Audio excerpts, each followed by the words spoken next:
Hello, I seem to be streaming. Hello, Rally Monkey.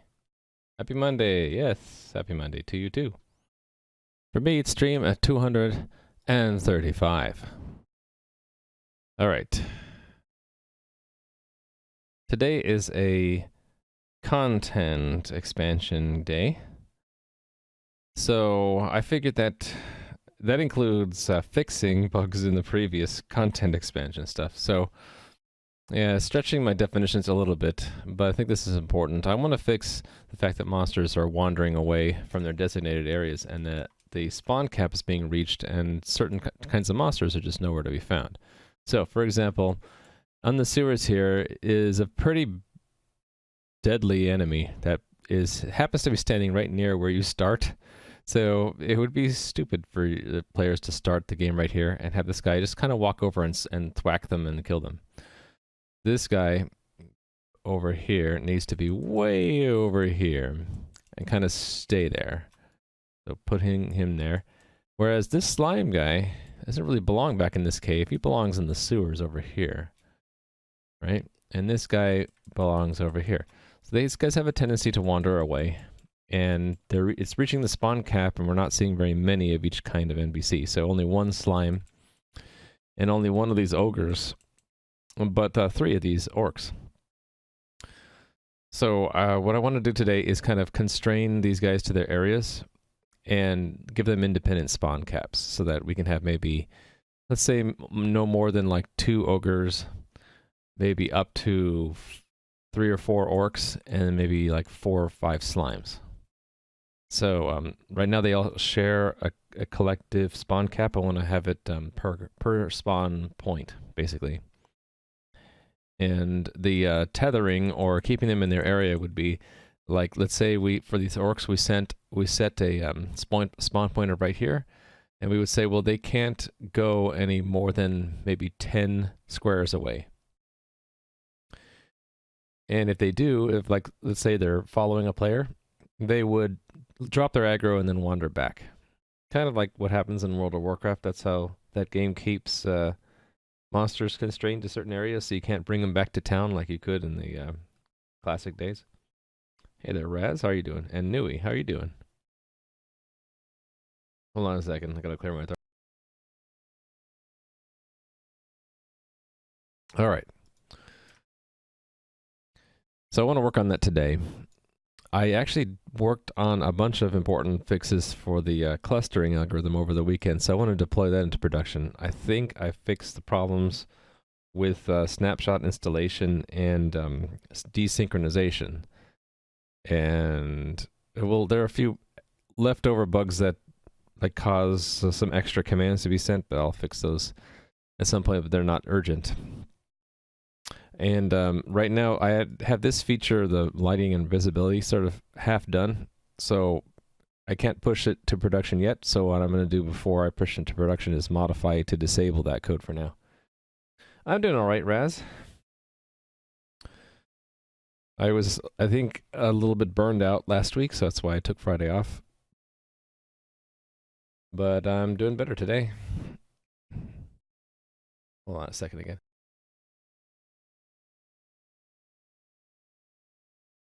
And I need to retrain my throat, apparently, to be able to talk for 4 hours. All right, so if you're just joining, there's a link to the game. Here it is here. We're working on keeping these guys in their areas so they don't wander around.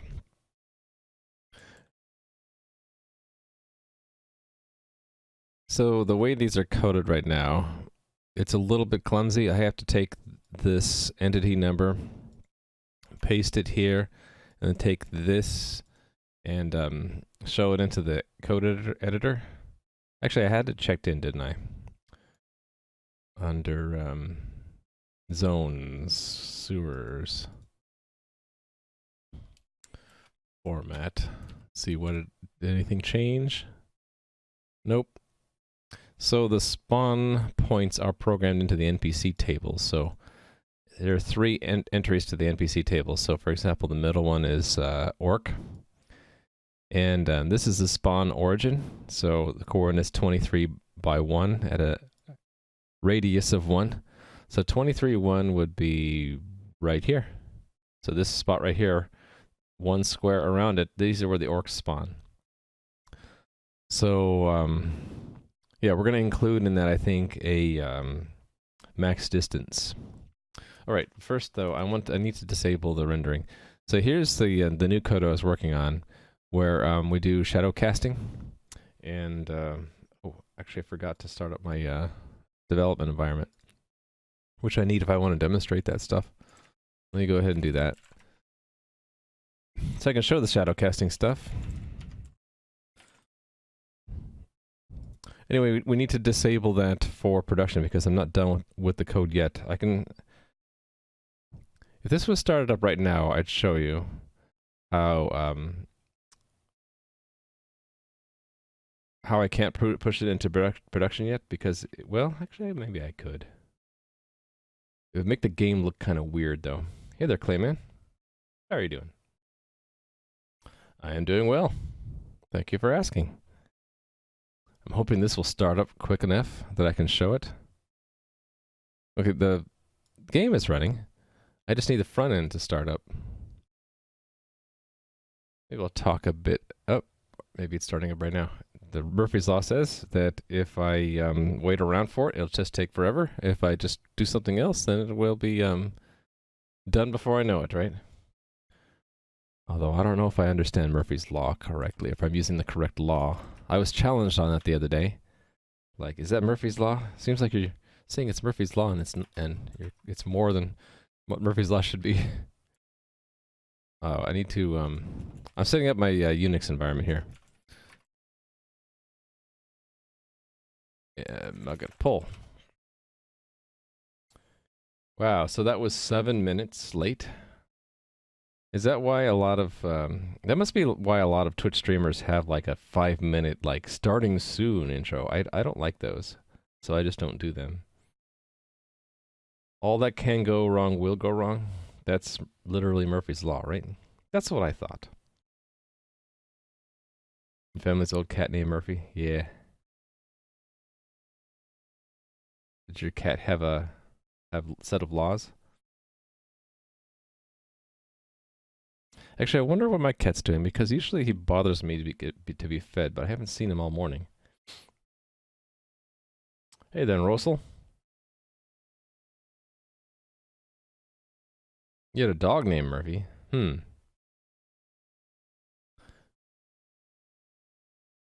Let's see if this is working yet. Okay, cool, it is. So let me do a incognito window. Demonstrate this feature I was working on last week. And you can see the bugs in it. So there's this lighting and vision system where you can't see beyond a certain point. The problem is that when things move, they show up. So I haven't masked new sprites with the vision map yet, and so they just always show up as soon as they move. So it would be kind of odd for me to push this code into production right now, so I think I'm not going to. I think the easiest way would be to hack this to say, instead of doing that, say if true.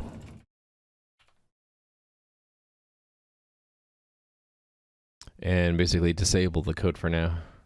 I'm going to do that and then push this into production because I really want the fixes to the clustering algorithm that I put in over the weekend to be live in production. I just have the whole screen be what you see. Yeah, that's what that'll do. As soon as it's done building, first build of the day. Okay.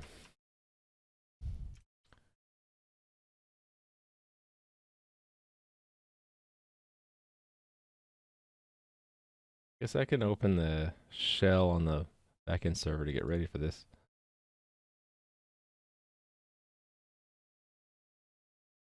Okay. Have it open. Anything else I can do? Well, no. Come on, Link. Link. I guess I can ask chat how everyone had what everyone did for their weekend. Anybody doing anything interesting over the weekend? I worked on bugs and I played What did I play? Let me ask Steam what I was playing.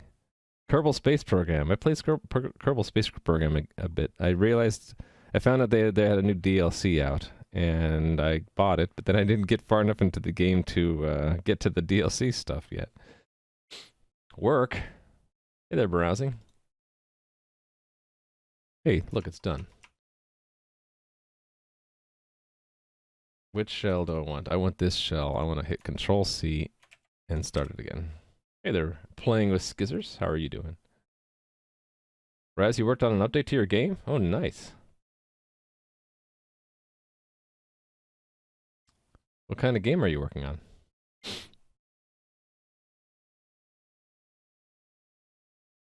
Oh, I increased the timeout for the development environment because I was seeing timeouts when they shouldn't happen. So I'm back to waiting like 10 seconds. But I think the clustering stuff was working much better. So yeah, so this is when it's disabled. You basically can see everything. I think this is what I want for now. So let's check this in and push it to production. So we'll do a bit of DevOps today.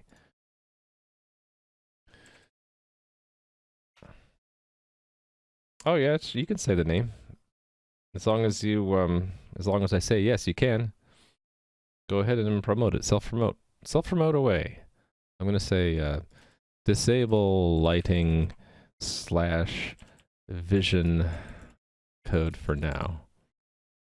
This is being done in order to quickly push the latest code into production. I could have a soft switch of some kind, but I just don't feel like doing that right now. I could easily turn it back on.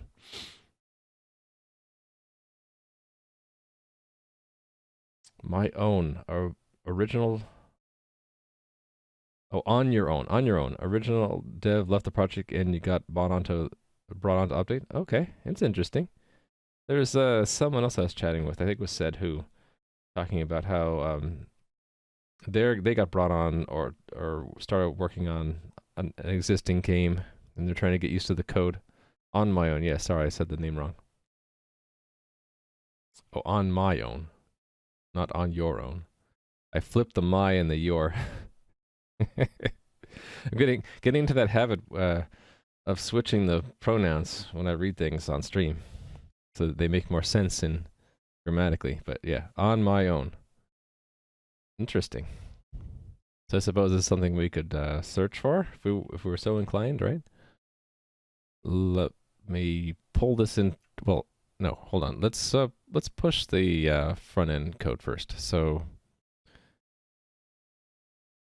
actually, let me check to see what did I change since the last version. Oh, I remember changing. See, I'll break something temporarily when I do this. Yeah, NPCs are going to be able to do what? They'll either freeze in place or they'll be able to walk through walls. Either way, I'll fix it right as soon as I push. Okay, so this is a new version then. So front end 126 and back end 121. 126 in package JSON 6, and then let's let this go ahead and start building while I check it in here. Ugh, why are you doing this to me, Get Gooey? Bump front end to version to 126.0.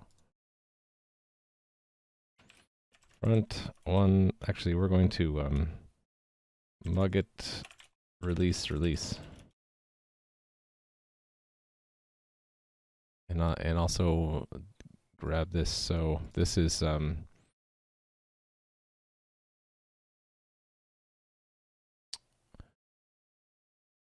update release manifest.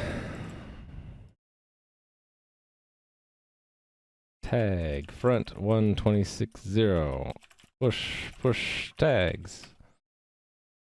It's a chill survival game, mainly created for mobile, but it's on Steam as well. Oh, nice. Let's check that out. I'll have to check that out, and if I like it, I'll promote it further. Because that's what I like to do. Pushing things, yep.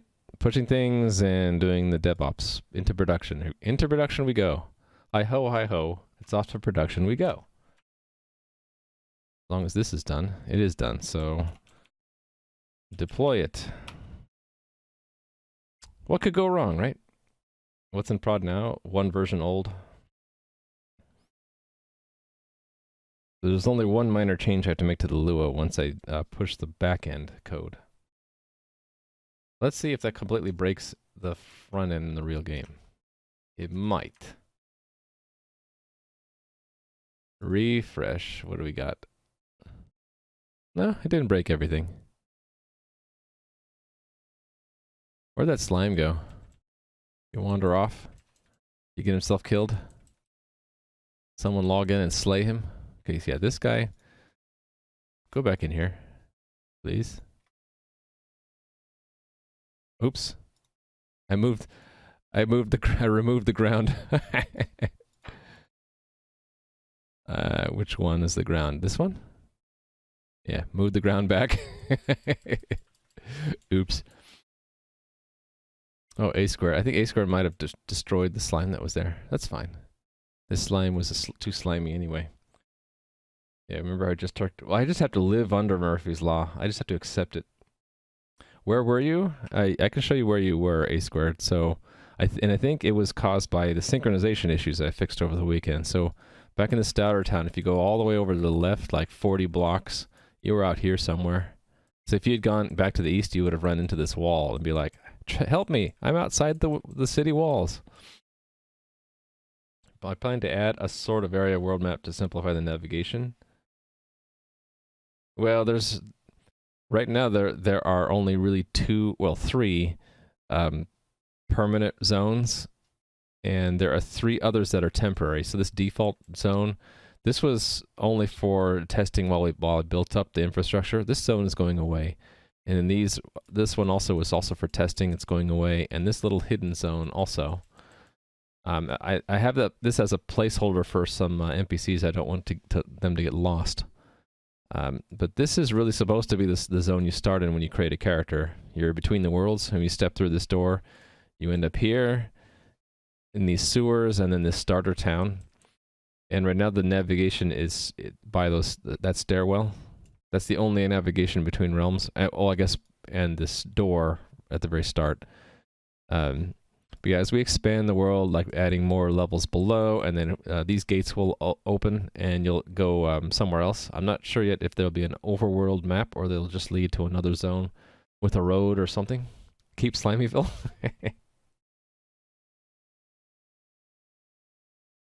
You tried going east some even? Apparently not enough. You might have missed it north or south.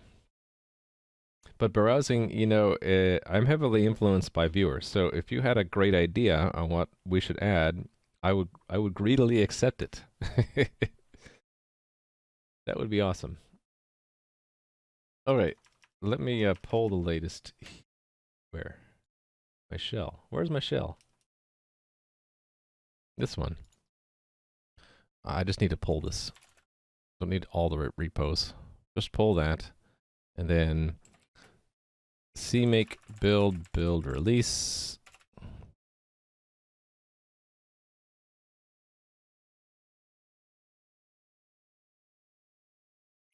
Oh, there's one thing I turned on for testing, and let me go back and make sure it's off now.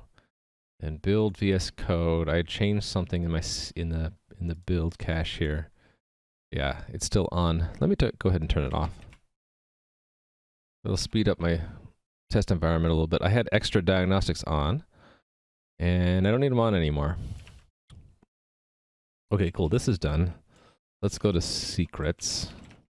lpack prod, and then Python 3 tools deploy Primus 121.0.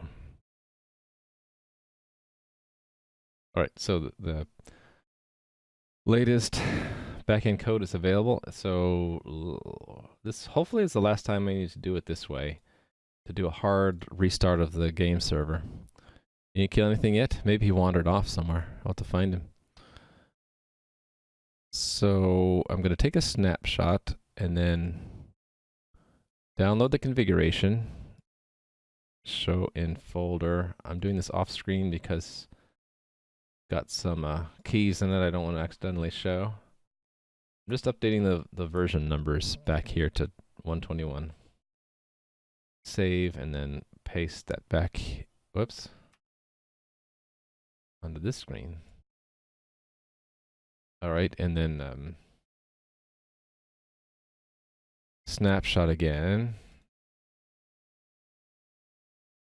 And then stop the game. It all goes red. Everyone will have disconnected just now. And hopefully this is the last time I have to do this hard restart of the game. My goal is to make it so I can add, remove, and change the versions of servers without it completely going crazy.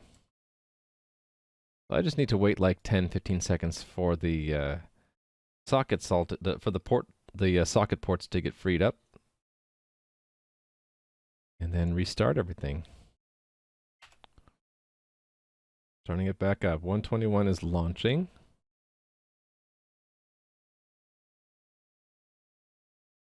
Connecting. Connection established. Wow. Takes 5 seconds to start up. Oh, it's all running. We're back. Okay, now to fix the problem with the scripts, right? And let me see if these NPCs are able to walk through the walls. No, they can't escape. So what was the... Let me see if I can remember what where the change was that I had to make. Actually, it would be in this version of the game, right? Maybe it was the spawning stuff.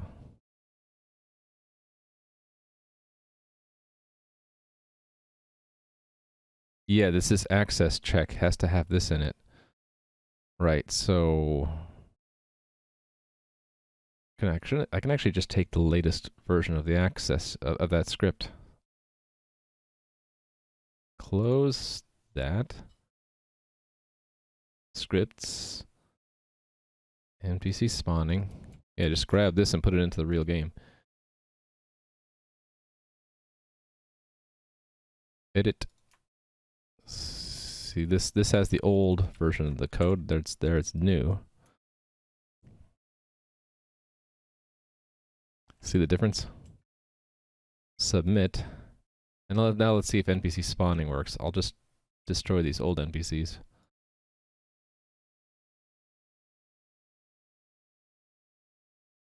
Oh, I hear a meow.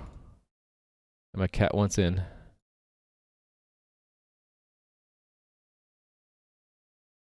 I think the spawning system is working because those guys are all new, right? Oh, he's tricky. He's moving away. Yeah.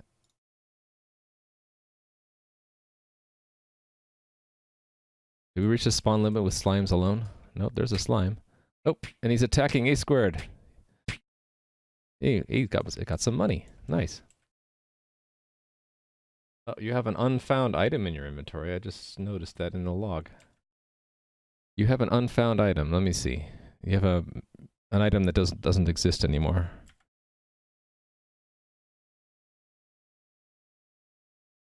Let's find it. It says this item doesn't exist anymore. It does exist. Oh, unfound item 0. What does that mean?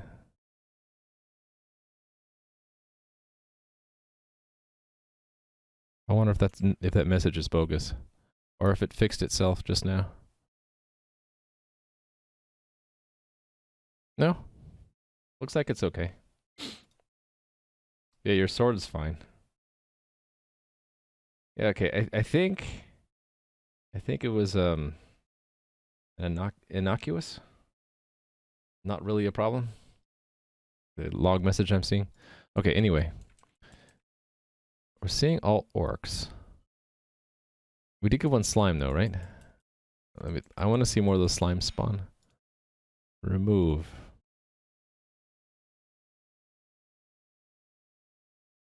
Removing all the orcs.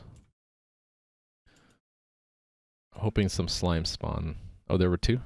He's been murdering them all, I see. Well, that's the work today now, once I have this deployment is done, is these have independent spawn caps. So to finish up what I was doing back here, right, I should, actually I'm done with this, right? I can exit that. I can shut down my X windows. And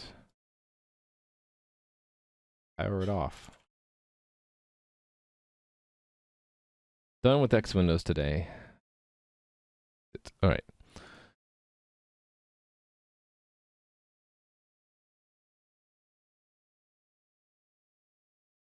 Right, so this is then get tag back 1210, right? Okay, we're done with deployment. Yay! Should I test adding a server? So this had problems before. Let's see if it works now. I should be able to go to the server cluster and add a new server here.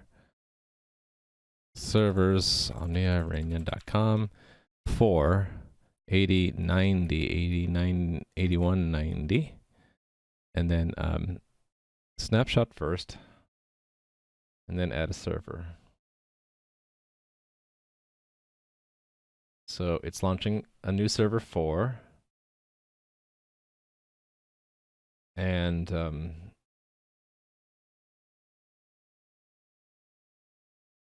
oh, wait a minute. I didn't put the right version number in there, did I?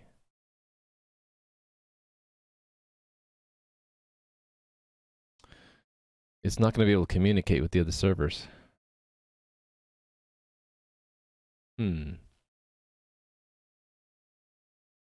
I was supposed to put 1210.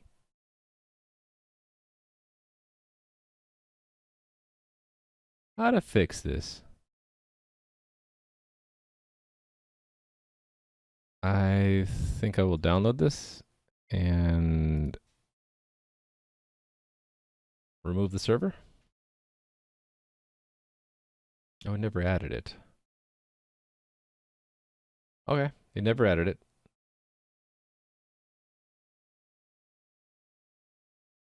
How long have I been working on it? I started the background sort of prerequisite stuff back last year.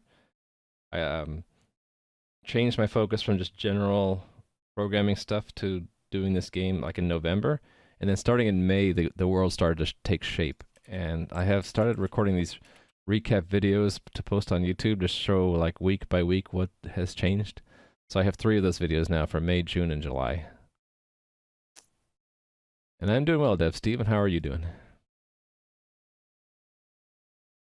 Yeah, spawning, I don't think it's super broken. I think I might have tweaked their numbers a little bit. Okay. I hosed this by accident by not putting the right version number when I added. So let me stop this server and fix this. Removing the new config. Is that all I need to do? Remove the new config?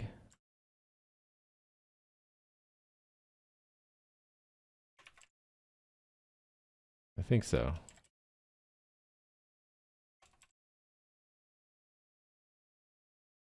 I might have to roll back to a previous snapshot though. That might, well, yeah, if I just wipe the game journals, that should be fine. Remove 1 game journal, and 2's game journal, and 3's game journal. And then restart the game. Let's see what it does.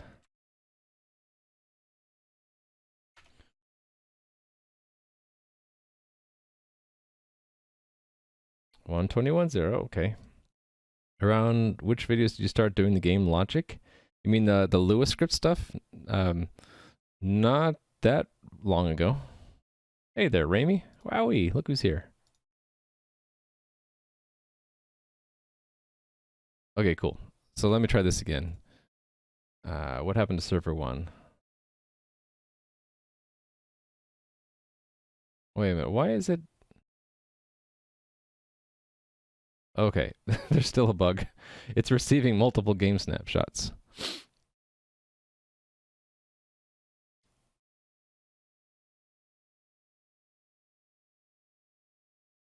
Why is it sending multiple game snapshots to server 1?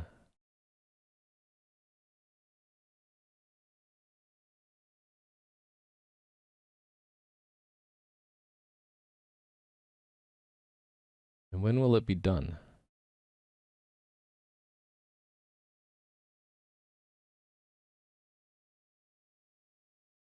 Huh. Test message, please ignore. The 1K max gold stack seems like a lot for the 1.5 you get. I just didn't want people to reach the cap. Well, I guess I didn't fix the rat bugs. Yeah, we have server 1 has a problem.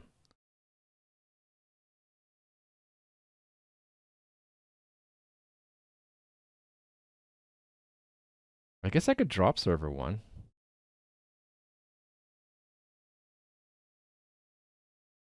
Bye-bye, server 1.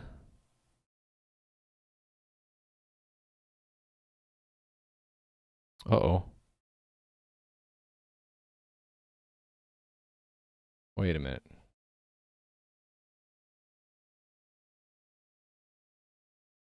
Why is...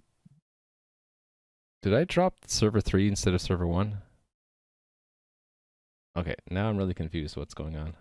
Okay, I gotta stop the game. Murphy's Law hit, right?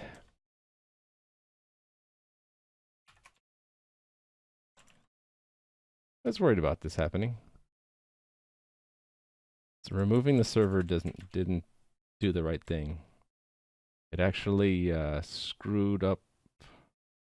It didn't remove server 1. Okay. Hold on a second. Gotta fix something.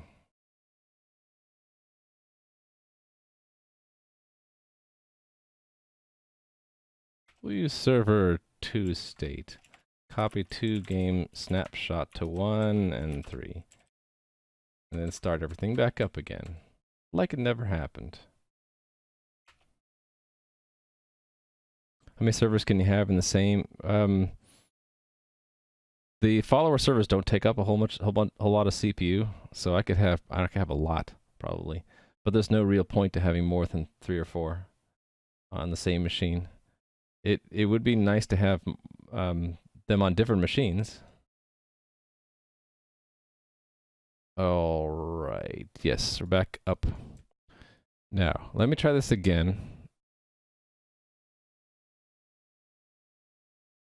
with adding it correctly. So add servers regna.com for 8090, 8190. I have to say 1.21.0, and let me take a snapshot first. And then add.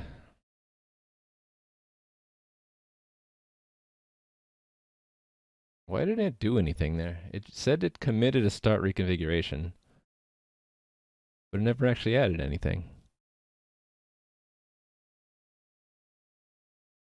Huh.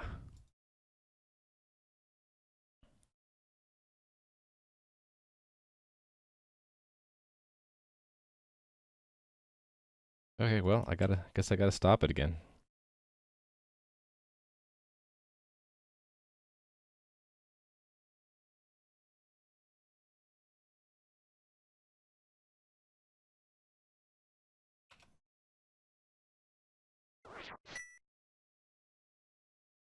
Oh, thanks for the follow, by the way.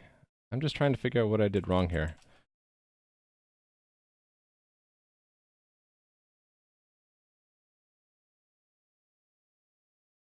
I'm not really explaining what I'm doing. In trying to add a server before, it got into a state where it thinks it's in the middle of an ad and it hasn't finished yet.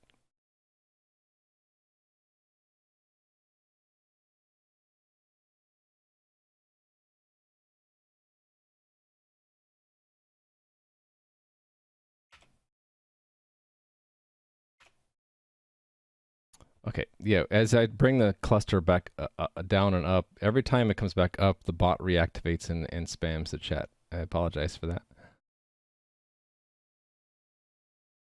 Setting up a printer in Linux was easier than Windows, really? Okay, the bot's gonna chat again. I think what I need to do is take this configuration and refresh it. Just put it straight back in here. That's interesting. It didn't do anything.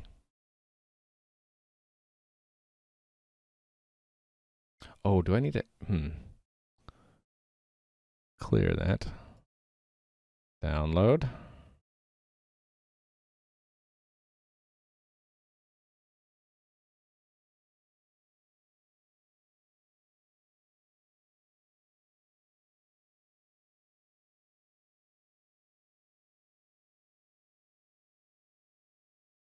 Weird. I think it thinks it's in the middle of a reconfiguration.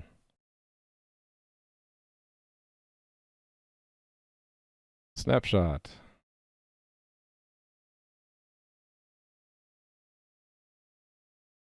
Shutting the game down. Okay, but there's no... Should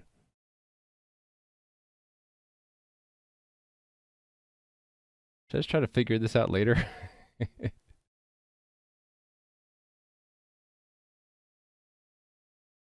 The game doesn't want me to change the configuration live right now.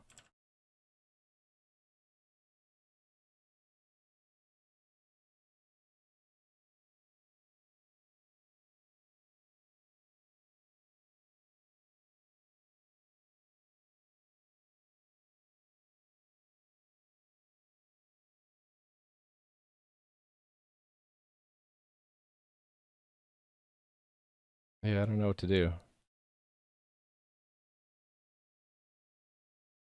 Okay, one thing is I have to get rid of 1.20.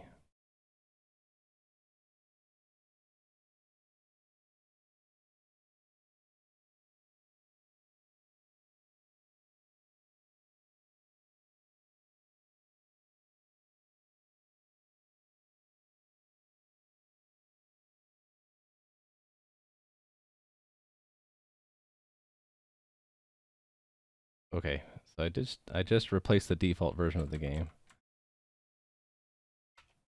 Starting it up again. Maybe I'll just leave it alone. And think about this later. How did I get into the state where I can't change the configuration of the game live?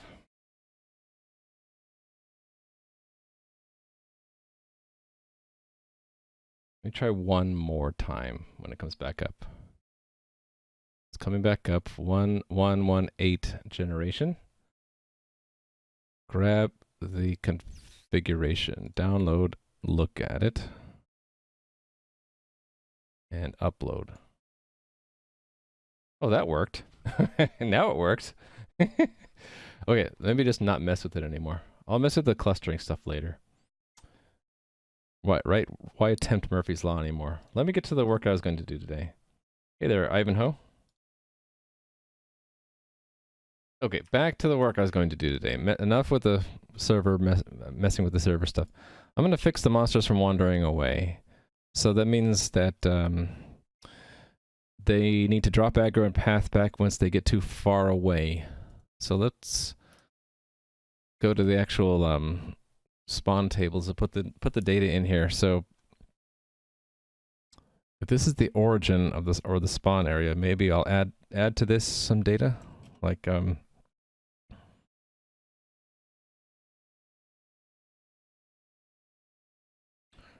do I want to put it here? This is really the data structure. It's going to get out of hand. Let me just make another key, like range or something. And how far do we want the orcs to wander in the sewers? They start here. Let's say 1, 2, 3, 4, 5, 6, 7, 8, 9, 10. Let's say 12. Actually, it's gonna count going through walls. So what's 1, 2, 3, 4, 5, 6, 7, 8. Let's make it 8. And then for those ogres, what range should I set?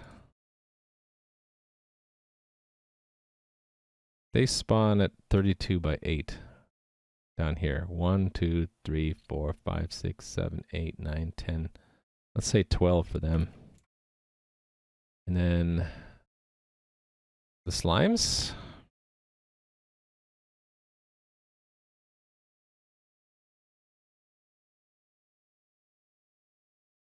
Back over here, where do they spawn at? 5, 2. So right here. I don't know. 4, 5, 6, 7, 8, 9, 10, 11, 12, 13. Let's let them go up to 15 away. They can be free range slimes, right? So I'll take this information, I'm putting it back into the game for 12942. Fetch and paste. I really need to make a new update, a new UI for that. And then paste it back and format it. And it left it there. Okay, cool. Free range slimes, that's right. Okay, so the range is in there. What other data do I need? Oh, cap. I should have put that in at the same time.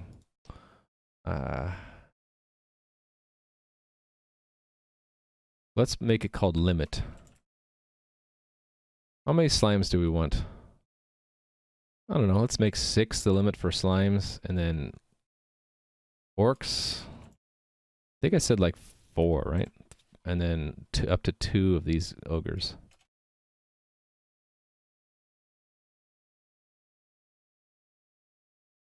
Update, fetch, paste it back, format it, so that it's in the right place. Okay, so now the limits are in there along with, oh, looks like Rally Monkey's in there fighting things. Fighting those slimes. Watch out for these orcs though. He'll aggro them. They're gonna start chasing you. There they go, they're chasing you. Are they OP? The orcs are meant to be like you cancel them. Oh, he can walk through the wall. Did I screw up the movement that they can walk through walls? You guys can't walk through walls. Only the monsters can, apparently. Yeah, I'm running the right version of the game. Yeah, he should not be able to walk through walls. It's interesting. It's only when they're following someone. I'm not seeing them walk out of the walls normally, though.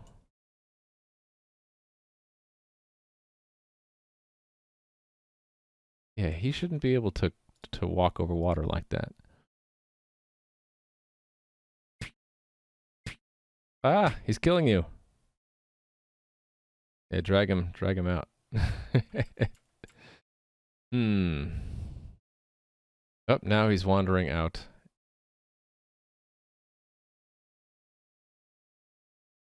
I think I know what the problem is. So in the normal movement, it's following the rules, but when you aggro them, they ignore movement. So that would be not the NPC spawning, NPC retaliation, right? One of these scripts is bad. Pursuit. Where's the pursuit? Oh, can NPC move? Oh, there we go. Old code for access checks. I need to fix that. Access. So, NPC retaliation, just update the whole script. Submit. Okay, now they can't walk through walls. They're chasing you. Let's see if it's fixed. If it's fixed, they'll aggro off of you, but they won't be able to walk through the walls. Oh, no, they can still walk through the wall. Okay, fine. I didn't fix it. Oh, they did there.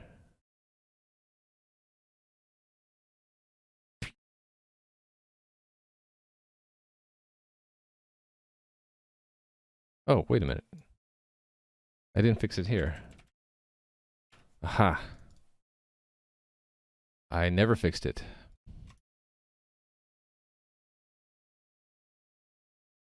Yeah. Hey, Pratopoli, how are you doing? How's the game coming along? It's going along. I'm trying to fix a bug in the fact that these enemies can walk through walls when they're chasing players. Oh, you killed him. You took his gold, didn't you? I have 2 players in the game right now helping me test. All right. The bug is that this no longer returns a boolean; it returns an integer. This one had it fixed, right? So I just need to copy that over to here. Right. That should be it. NPC retaliation, paste. Okay, let's try again. No, why is he's able to walk on water still?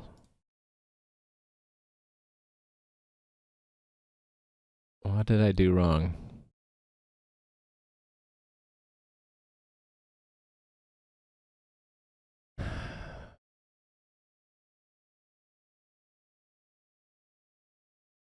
I'm not getting script errors, am I? No?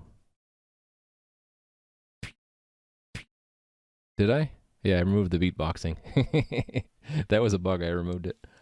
You had a Twitch API integration at the back end of your game last stream. Oh, that's nice. I heard from Adam today that the old API actually is being deprecated now. Devs made this ogre a bullet sponge. Yeah, these ogres are terrifying. Let me you really want to kill him? It's gonna take you many lives to do so. You might lose all your money. OP, he is OP. He's supposed to be attacked by a group. He just one-shot you. And now he aggroed off of A squared. It's gonna take you many lives or friends to down him. You gotta be quick too, because he's constantly regenerating health. Can I help you? By changing his hit points? I can. Where is his hit points? Aha, here's his hit points. Oh, you almost have him by yourselves, but I was about to change his hit points to 1. Kill him! Of course, now you won't be able... Oh! You can walk on the... Right, you can walk on that temporarily because the gold allowed you access. Okay. Okay. I need to figure out what's wrong here.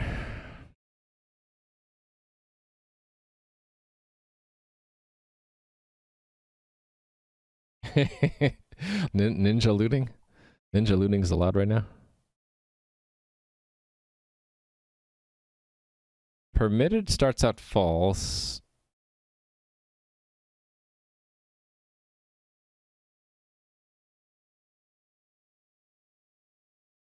This just makes sure that they can't move on top of a player or an NPC.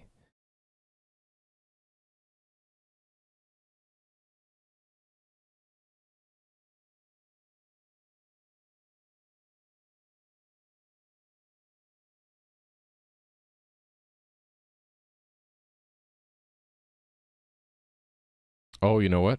This is the wrong entity ID. It should be NPC entity. Is that what it used to be and I was just dumb? No, it was always wrong. Huh. Oh, wait a minute, no. This is does like the wall intersect with the NPC's movement capability? M1. What are these entities? Let me make sure I didn't screw up the walls. Yeah, these have 8 flags set.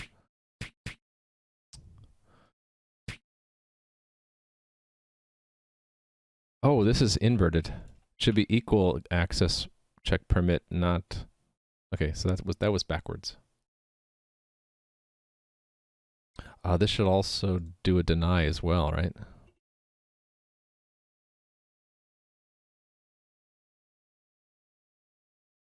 Yes. You lose all held gold and you die, right? No, you lose 10% of it.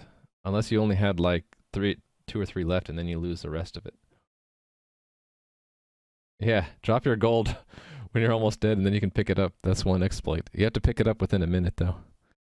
See, I just know I'm just going to be a whole lot of game-breaking logic bugs I'll have to fix that you, my viewers, will help discover.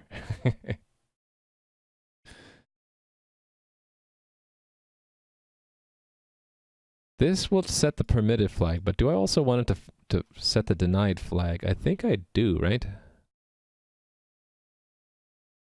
Okay, this needs to match their movement normally, which is in the C++ code. NPC movement right here.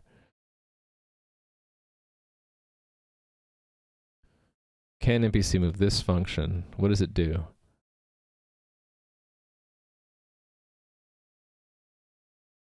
It just calls that.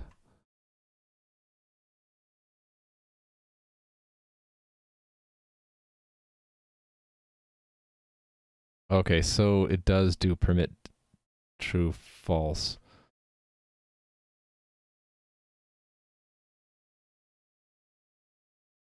The default is can't move. Unless there's no entities at all. Okay, well, so we need to do this. Else local access check results equals that. If access check results, then permit, else if access check, I can't remember what I set for these things. Search everything. Deny. Permit deny. Then NBC move denied is true. End. Okay, so let's try this.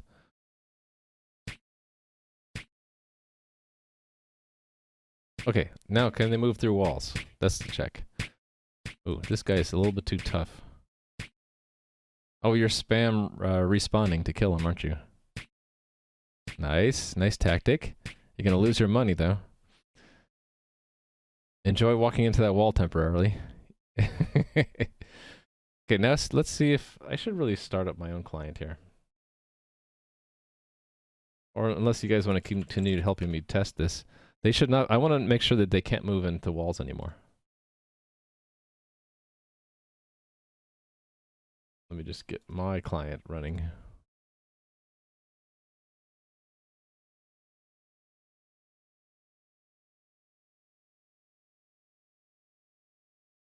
Oh yeah, please do. Please try to test it. These guys should not be able to walk into walls anymore. Uh-oh, slimes are in my way. They're attacking me. I must defend myself. Ooh, I got some money.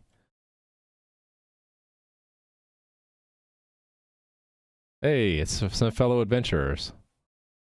Oh, you can't walk on... Oh, you dropped... Oh, Draclin the sword. I forgot we made your appearance different.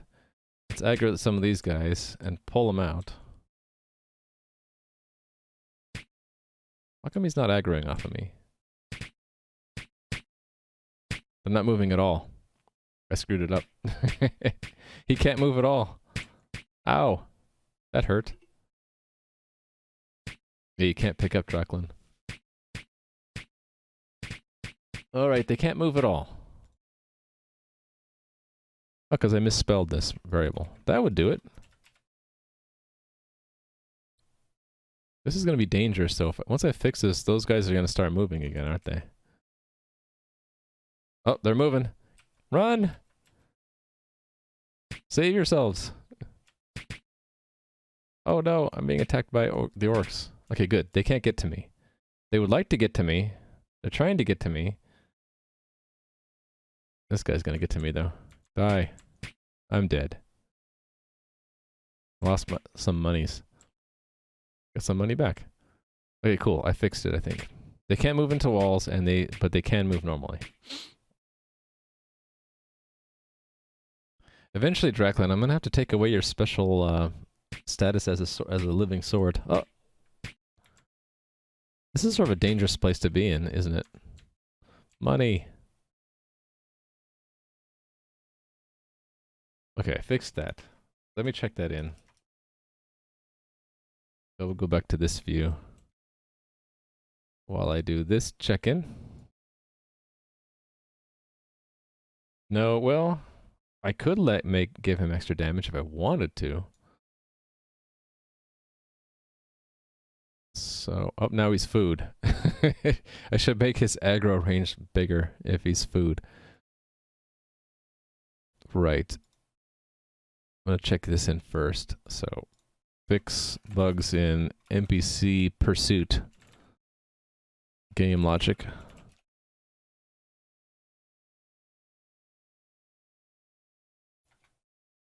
Actually, I don't need to put more than that. And this one is add limit and range properties for NPC classes.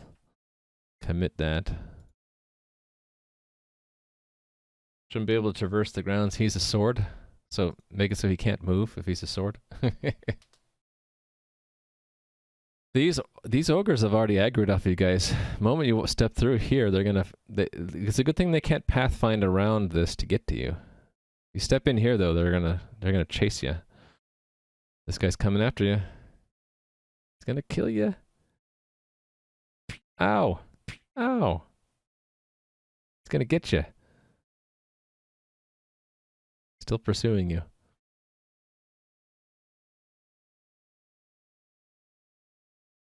The drop X items, yeah, that's on the list. So is it when you lose money from resurrecting. It should also tell you you've lost money. And you can't eat anything yet.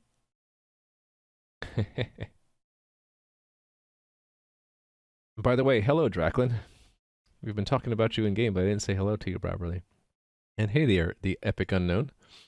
How are you doing?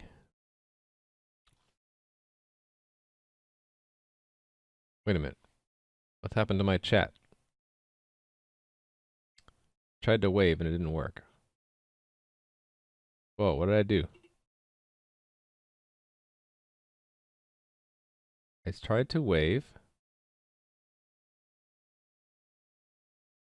Hello? Oh. What's wrong with my chat? Okay, now my chat's back. Hey there, Prop Elements. I just got confused at my own chat client.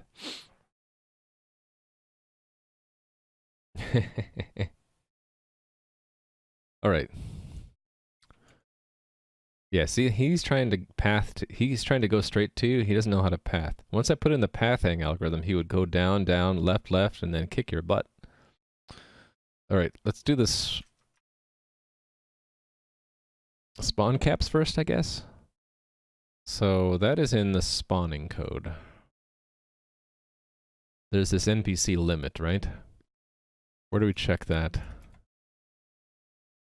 We have count components. And count components is where? In utilities? Right. So I think what I want to do is I need to have the NPCs tracked by type, right? Or would it be better to track them by index in the zones spawning table? Well, no, we don't. We might want to allow monsters to move between zones, right? I think I need to attach it directly to the monster. I almost kind of want to make the entries in this table distinct entities with IDs.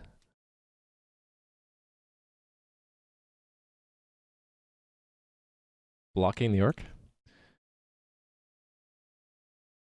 Oh, am I dead? Oh, I'm dead. How come my health bar doesn't show up? Oh, there's a health bar bug. Interesting. I will respawn at a safe point. Now he's going to aggro off of you and hit you. Are you dead? Are you dead as well? No, you're alive. How come he's not able to hit you? Was he just missing you? No, health bars, there's something broken with health bars when I was dead there. Wait a minute. Is he just constantly missing you? What's going on here?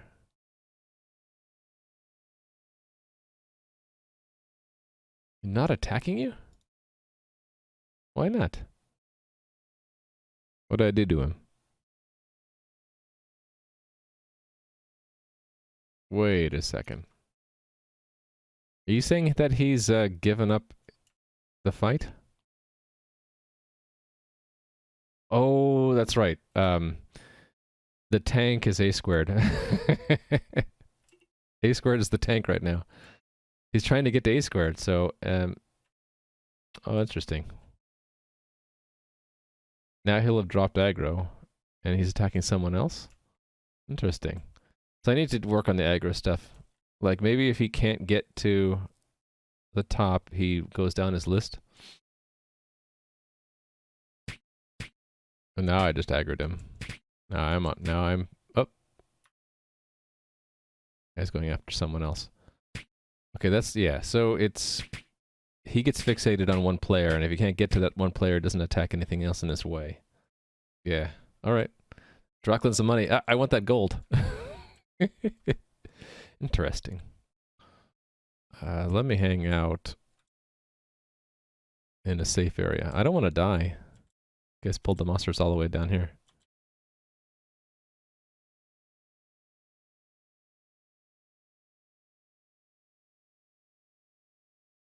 Actually, I could just log out. Oh, no, we'll stay logged in. See, he's trying to get Drachlin. He doesn't know that Rally Monkey's closer, should be pursuing Rally Monkey. There's a little bit of lag every time the game does a snapshot. A vault of some kind? Yeah, there will be. Or cursed anyway. Getting too distracted. So, individual spawn caps.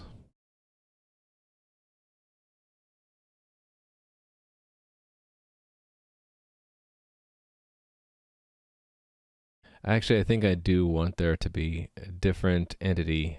Can I create a new entity with this? I can. Okay, but then I would remove its position.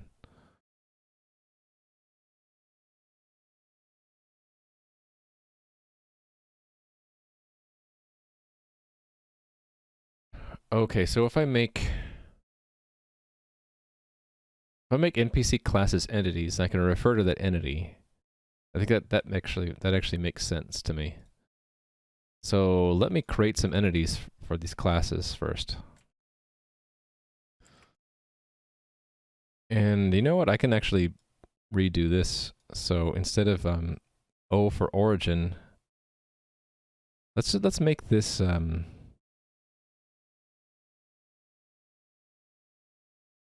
spawn range 3, and this is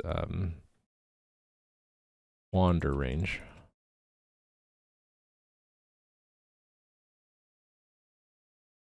And then I don't need the origin anymore. 5 by 2, right? So let's do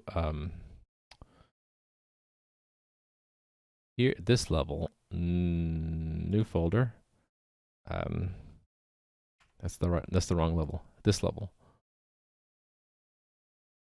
No, that was the right level. Sorry. Monsters. New file, slime. No, not Lua. What am I doing?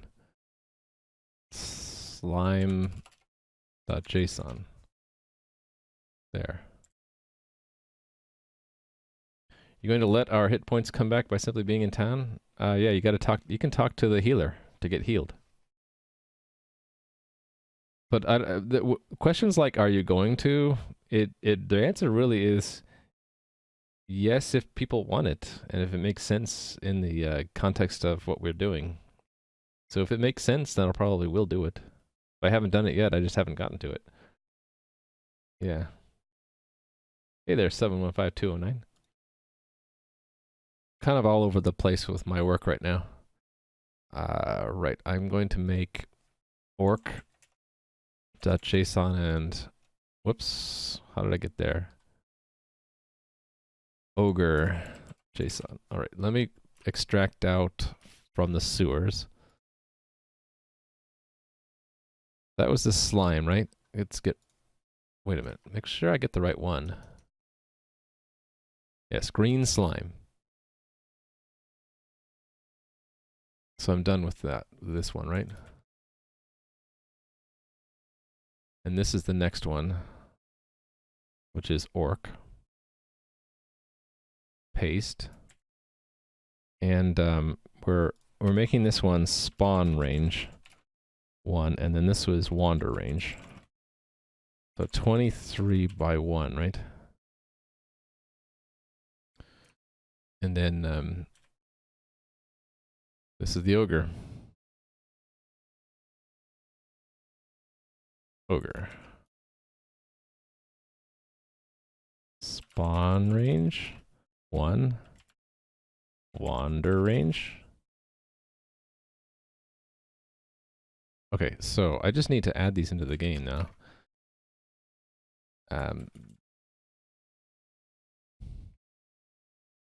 It doesn't matter where I put them, so I'm just going to pick a tile. I'm going to pick this rock to add them onto. Refresh. So 16161 is I just need a new kind of component. NPC class that add. Well, I need this number now.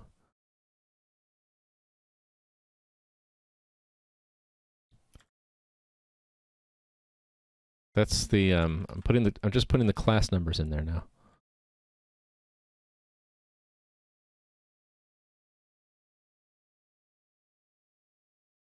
Okay, and then I can remove the position now. And then add another one. 16162. And that will be orc. NPC class. Add. Remove the position. Yes. 16163. Should have known. And that's ogre, right?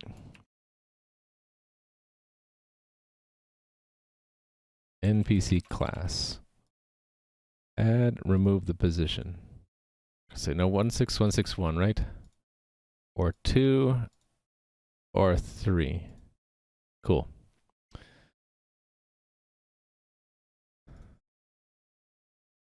I gotta do these, I gotta do this a little, well, let me think about this. I can put this directly in now, right? For the sewers. It's just gonna break the spawning for a little bit of time. He killed me. Someone brought him out here and he killed me. I'm pretty sure, right? Yeah, I'm dead. Now he's gonna kill you. Watch out! Oh, it's right, he can't navigate through gates. Was that on purpose? Or is that a bug? That he can't navigate through the gate? That might be a bug. I think that is a bug. Yeah. I know what I did wrong there. Yeah, well, good thing he can't go through that gate. I guess you can say he's too big to fit through the gate. For now, yeah, I was going to go to the sewer. 12942. Fetch and paste that. Alright, so that's going to break all the spawning system for now, so I need to edit the spawning system. Spawning. Because this looks for NPCs, right? Select by chance. NPCs. Where did I put that?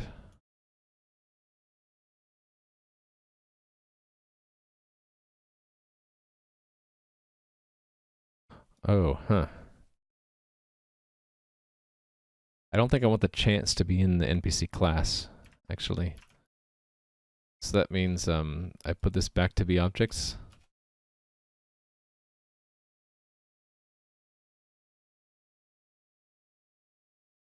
What was the slime spawn chance?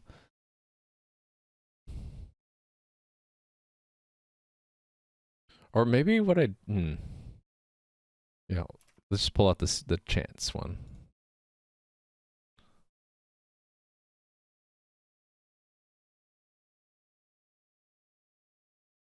That number, and then what's the chance for orcs? That.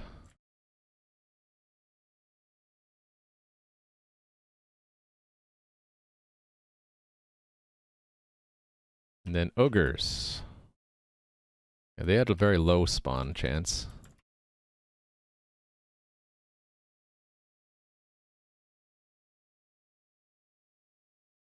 So that's what I want for the sewers. Update.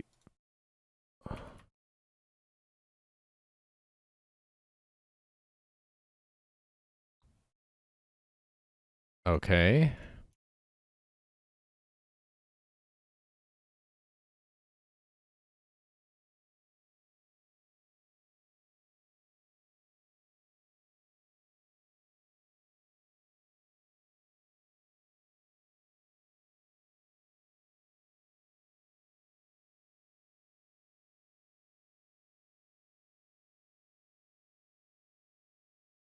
Right, so it's going to end up returning me just one of those small objects, and all of this will be nils and...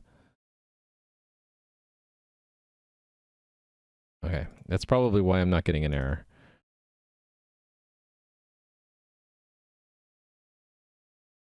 So I just need to do one additional lookup here then, right? So this is, let's call that spawn.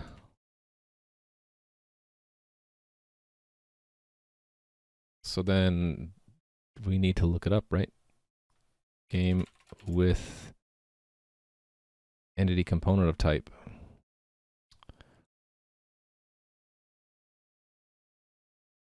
This thing.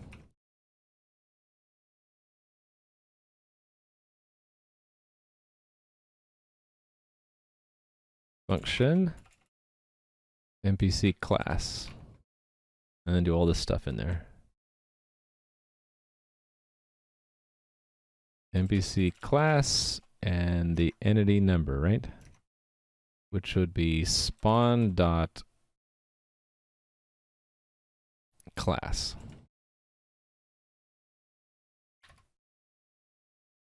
So this goes into NPC spawning. Edit. Paste. Alright, I need to destroy some NPCs so this spawning can be tested. How about you can be sacrificed? And you? Okay, I have a bug. Nil value, line 29. Is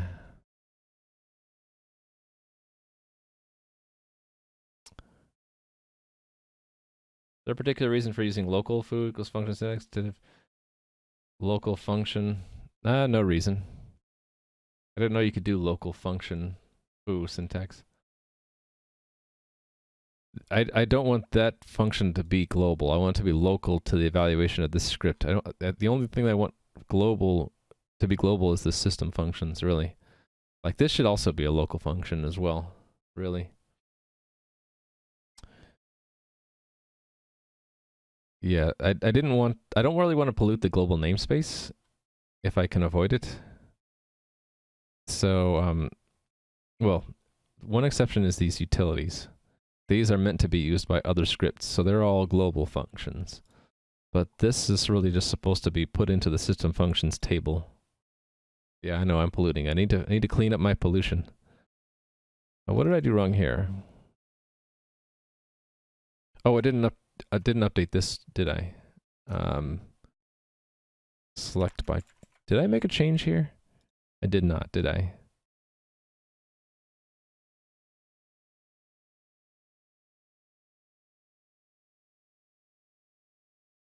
let's just print out a debugging message here. Game chat game. We'll spam everyone. Spawning NPC class.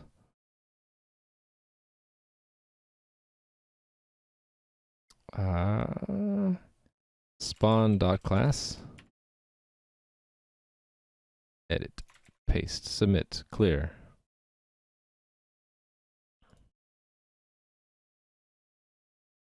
Wait a minute. We're getting... Is this not working at all?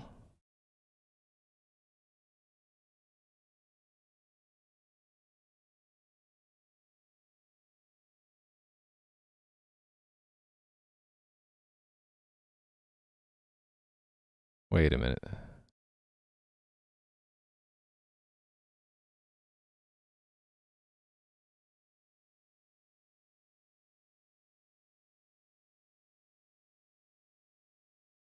I feel like that didn't do anything.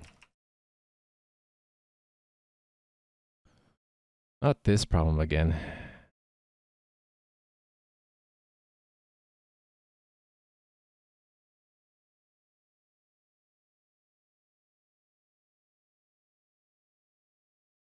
Testing.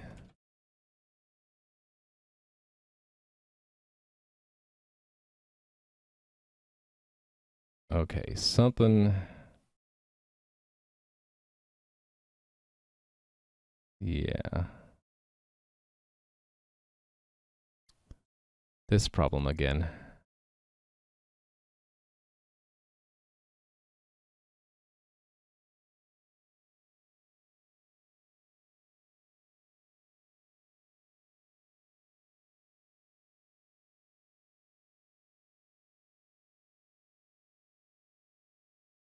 It's just not updating at all now.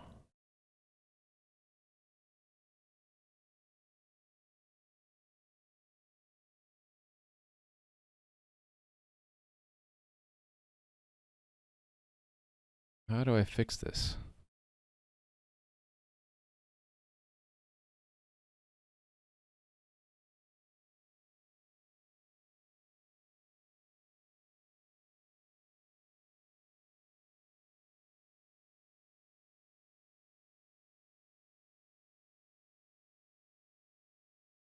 Yeah, see, it's still running the old copy of the script. Even though I commented that out, so it shouldn't do it anymore. Okay.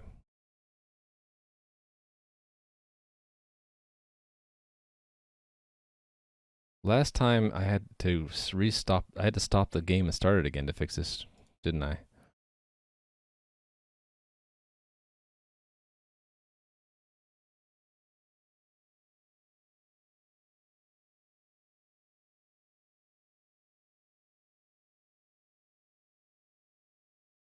What if I do this?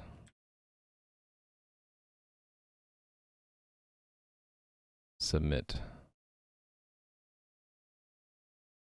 Yeah, it's still going into there even though it shouldn't.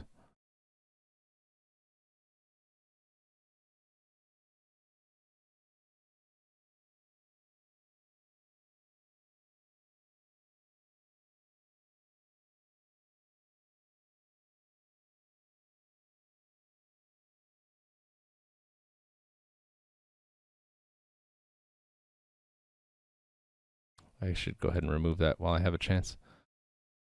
Okay, what do I do here?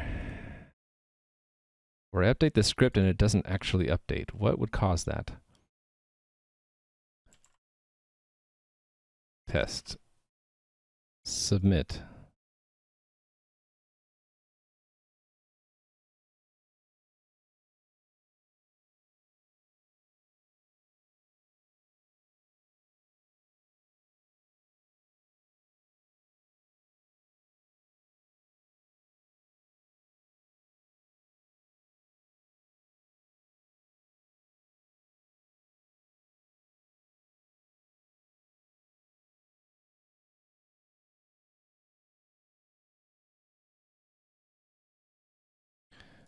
This, okay.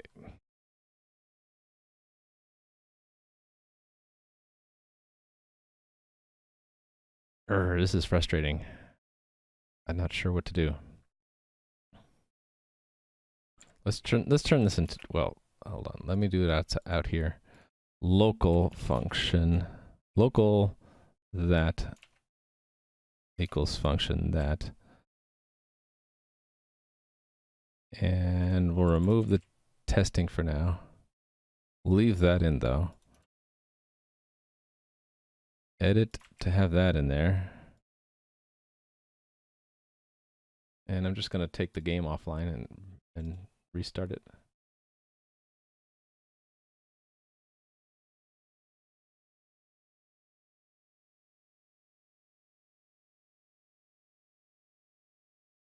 So let me get a stable snapshot first. Okay, game offline. Wait 10 seconds or so and start it up again.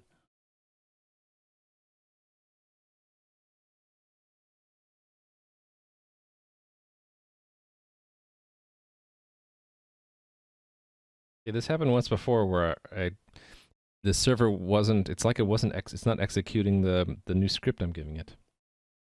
And I don't know why.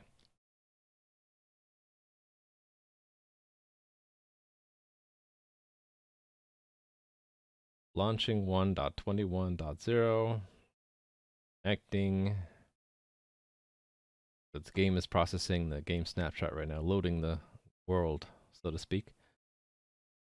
And now it's back up.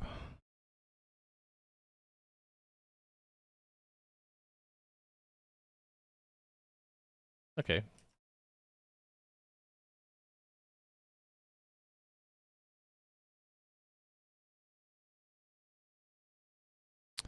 I'm not seeing it actually try to spawn anything, though.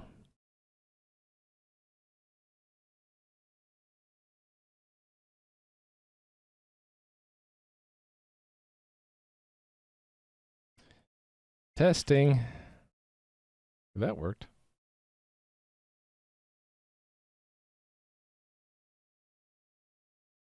Let me put this one in now. Game. Hello?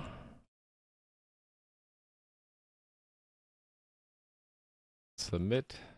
Oh, there's a syntax error. What?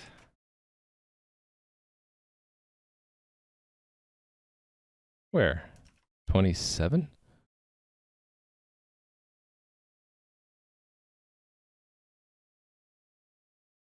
Oh, was that it all along? There was a syntax error, so it wasn't accepting the script at all? Oh, that makes more sense now to me. Okay, now, yeah, okay, that's what it was. It wasn't accepting the script at all because it had a syntax error. Okay, let's remove the spam now. And remove that.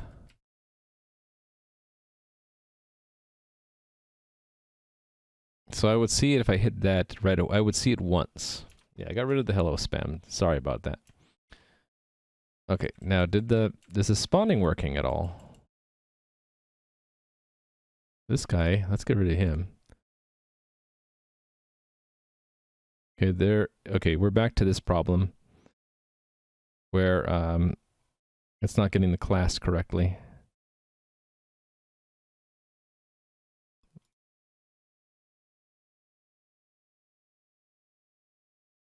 It's supposed to look up the NPC class component. Let's put this one back in here.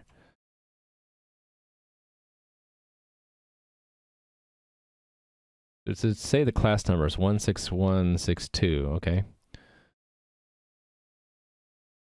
Yeah, obligatory print debugging. That's maybe one downside right now for me with Lua is I don't really know how to debug it very well. I got a server alarm for the game going at 100%. Oh, yeah, because it was 100% during the, yeah, okay. We should be fine now, though. Yeah.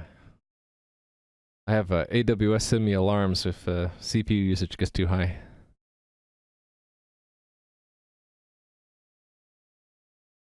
All right, I was looking at these class numbers, right? 16162.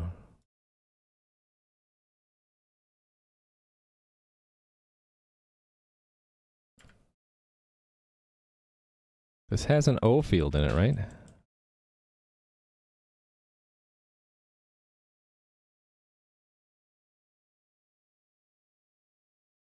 Oh, maybe. Oh, wait a minute. No, it doesn't.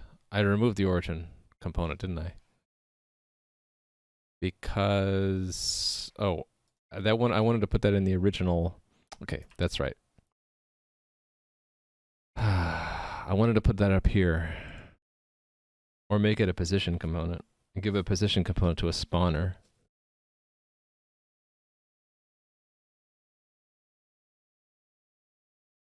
No, I want to. Let's put it back into here. So what did I have before? This. I can't copy paste from this either, but I can if I look at the git lens. Yeah, so let's copy this back again. Do I want that in there too? Actually, I want all of these things, don't I?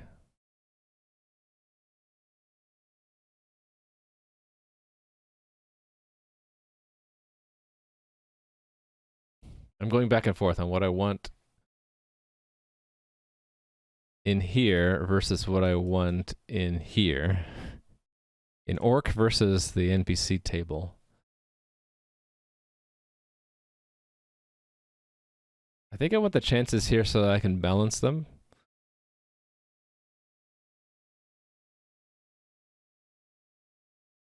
But these classes really represent individual spawners, don't they?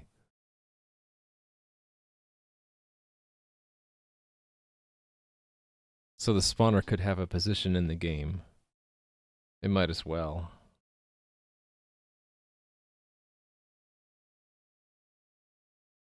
I'm just trying to think, is that what I want? That would allow me to move them around. That would be more convenient. Yeah, let's do that. So 16161, right? Let me find something that has the position that I want. 5-2, right? 5-2 right here. We'll grab this position component and yeah, fetch this one and just add a position component back to that. The depth doesn't really matter, does it? Let's put it at depth 1. It won't have a tile though. NPC class doesn't show up as a special for me yet, but I'll update the code for that later. So where's the other classes I wanted? I mean positions 23-1. 23-1 up here. Grab that position and go to this spawner, add position back into it. Add. Okay, and then the ogre is at 32.8. Down here. Take that and then go to this spawner and position. Do that. Okay.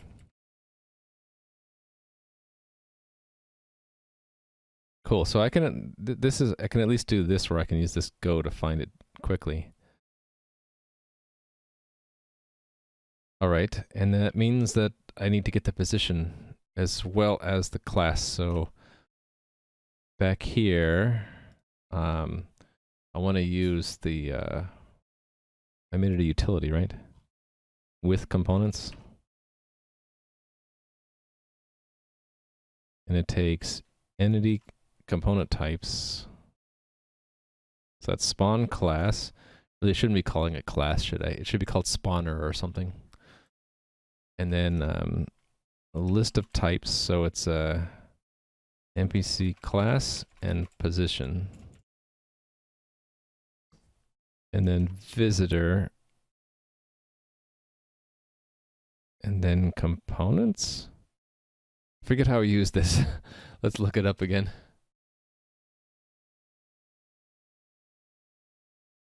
Hey there, Wubby, how are you doing? Or don't pay? Sorry. Oh, and I just gave you a point. I am bad today. Sorry, let me undo that. I am screwing up everywhere today. How are you doing? Don't pay.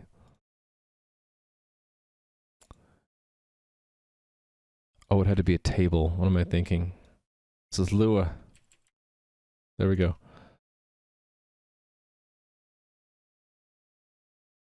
Why did in the utility, why does it have another argument? When did I ever use it with the fourth argument? Oh, is it because I made it recursive? I did, because I made it recursive. Exactly. That's what I did. Yep. Okay, so yeah, I'm doing it right. So then the function is going to be what? Components. Local NPC class is components dot NPC class, and then local position is components and position. And then the radius, so it's oh, I need to right, that is now spawn radius, right? Spawn range. And it's not O1 anymore, it's position.x and position.y.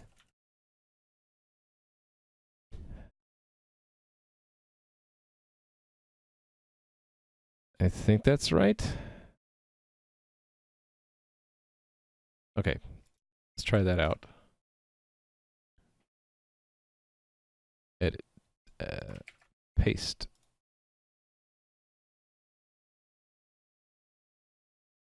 $2.11 now.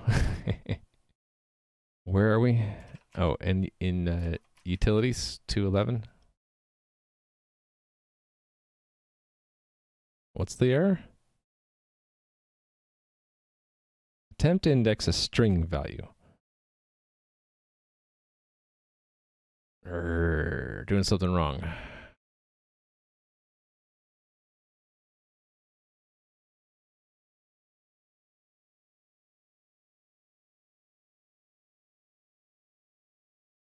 I mean, that's correct. What's the error?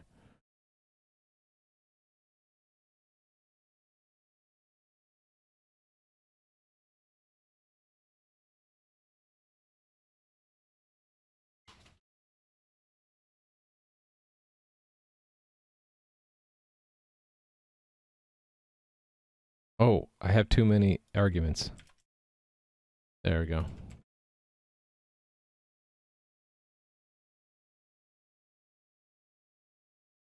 Okay, no errors yet. Oh, they're spawning. Okay, cool. So I repaired the spawning, but now I need to do the spawn limit. So, for that, now that I have the class as an entity, I want to attach it when we spawn them. Right, so I can attach it here. Class is spawn class.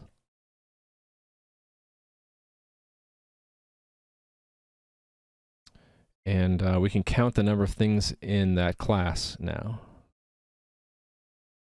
Let's do this first. Well, hold on. If I do that,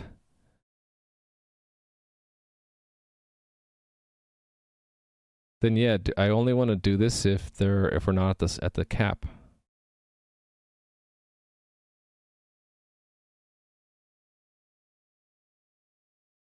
So I'm going to want to do this count.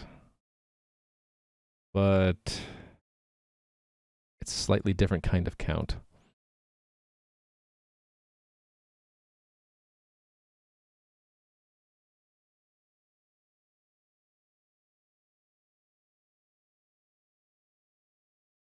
Let's make a derivative of this called count components if. And then have a visitor and say, this is component. So if visitor component, then add one, end. So that's utilities. And then I'm going to use it back up here.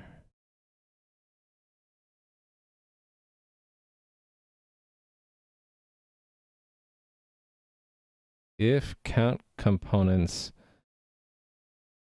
if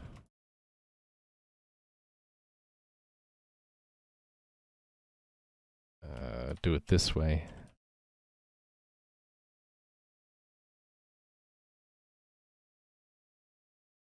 Oh, and I had it, the limit was in the class, right?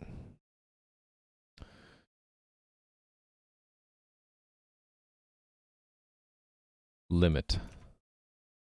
So I need, this needs to go inside.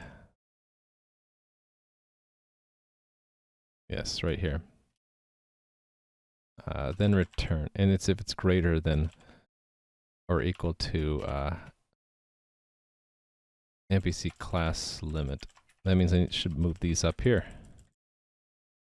And let's print out something here.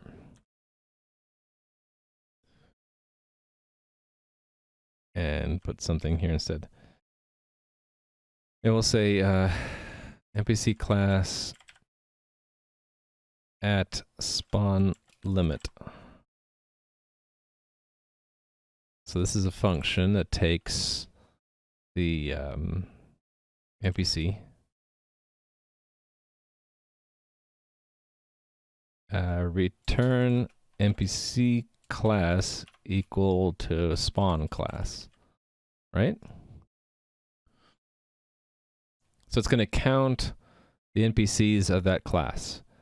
If it's at the limit, then don't spawn anything. Otherwise, spawn something. Edit. So now I gotta get rid of all these legacy NPCs.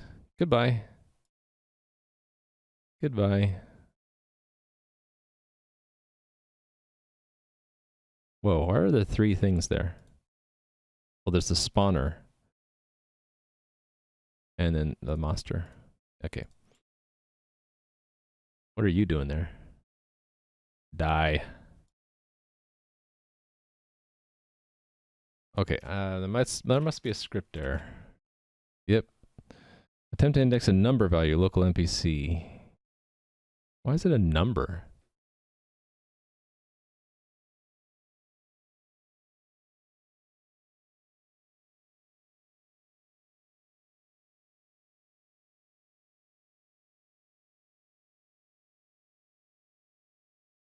Oh, with components of type returns 2 things, right?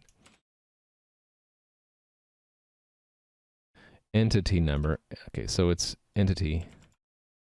I suppose we can pass both, right? Okay, so that means that that goes in back in utilities. And then this is NPC entity there. Clear NPC.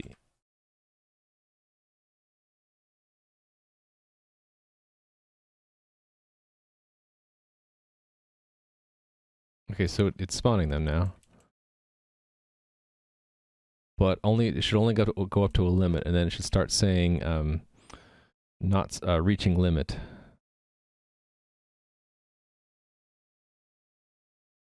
If it's counting them correctly.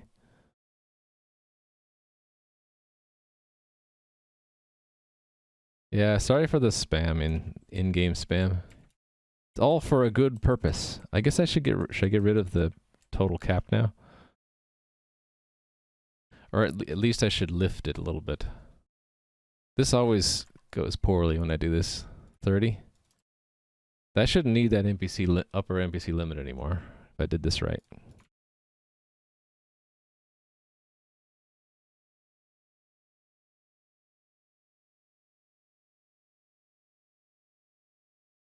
It should get to the... Okay.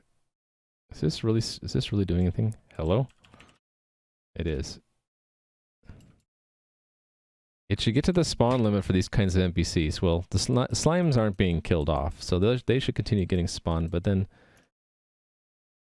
it should reach the limit of the number of ogres and say, can't spawn another one. If it spawns a 3rd ogre, then I got a bug.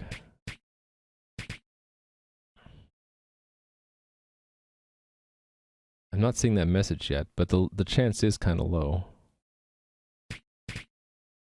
Yeah, you guys are killing off the orcs before they can reach the spawn limit.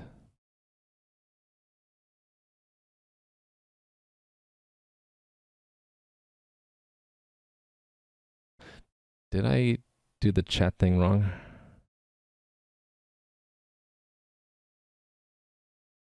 No? Interesting. Oh, there we go. At spawn limit. Okay, cool. So now they spawn up to the spawn limit. So that means I can remove the overall limit, right? I can just do that. Get rid of this. Edit. Paste. Cool. So now they individually have spawn limits. So only 2 ogres, however many orcs I set for that limit. 4. And up to a whole bunch of slimes, I think. What's the slime limit? 6? You can have up to 6 slimes, 4 orcs, and 2 ogres, and that's it. I think it's working, so I can get rid of the chat spam now, right? So get rid of these. No more chat spam. Okay. Hey, look, we have a new player here. Who is it? Prof Elements. Unmask. Welcome to the game, Prof Elements. I don't have permission to change this ticket. Why not? I am the GM. Why do I not have permission?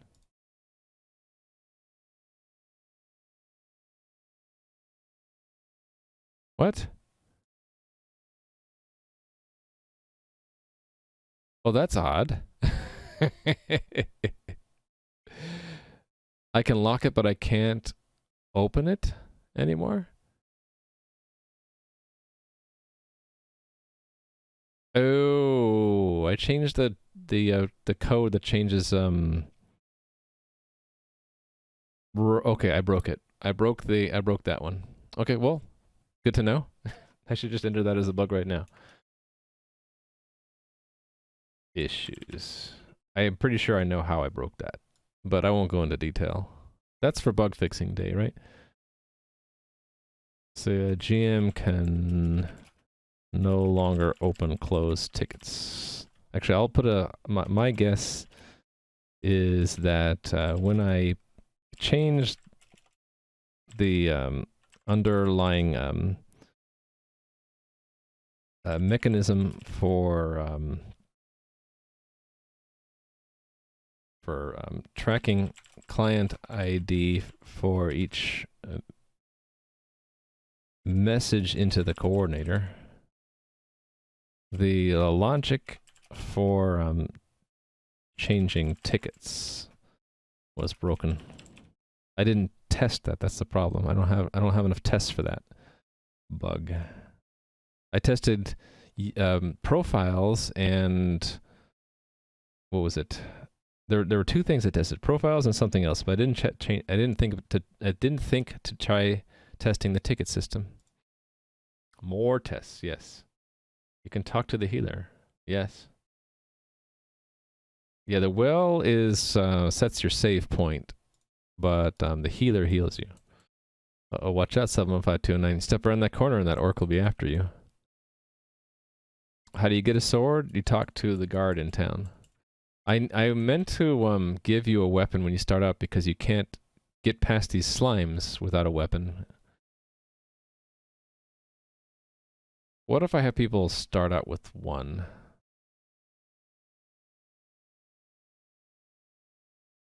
For now. Actually, the other way would be allow you to attack even if you don't have a weapon. That's in the combat system, right? Yeah. You know what I can do is I can give you a default weapon of your fists. What if we do that for now? Where's this weapon?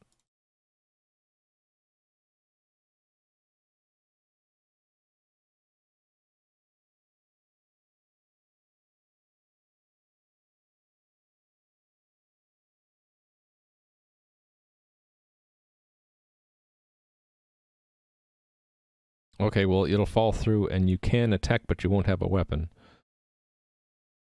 Right, so instead of doing this, we can just give you one, right? If not weapon, then weapon equals some kind of default weapon, fists. What do my weapons look like? They, well, give sword. The what? Weapon is what? Is the... Okay, well, what do we use from the weapon? I think it's just the damage rolls and hit, right? It's in the attack script. Right. Oh. There are already default numbers in there. Okay, so I just need DBD and DD. Alright. So, damage bonus, 0. Number of rolls, 1. And damage, that's N. Die. So you can attack, but your attack will be very weak. There we go. Now you can attack with your fists. Combat. Edit. Submit. Okay, let's test that. Let me drop my sword, and then see if I can attack with my fists. Well, there's a new player in the game. Hold on. I want to test with my attacking with my fists, so these guys don't block me anymore. Doesn't work at all. I screwed it up, and I'm gonna die now. Okay, what did I do wrong here? Oh, have a return. Fixed. I'm dead! Go back to town. Hey, my sword is still there. I have some new players I need to unmask in a second. But first I want to attack this with my fists. Okay, yeah, so we can defeat the slimes, but it's a little bit difficult.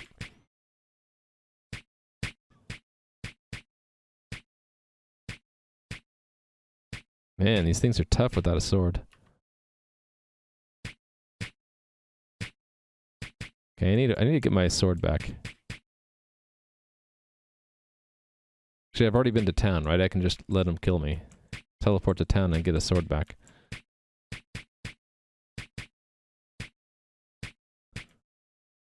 Oh, maybe I'll... Oh, there's some monies.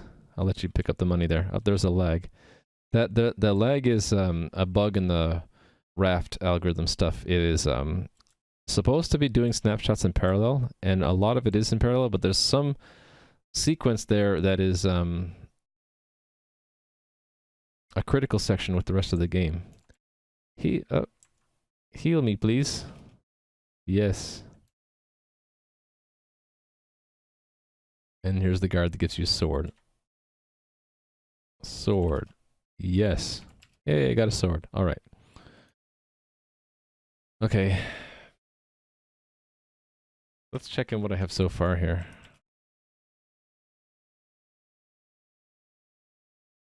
So, add...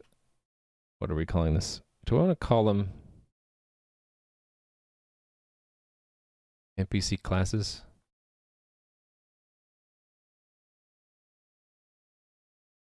Class, prototype classes.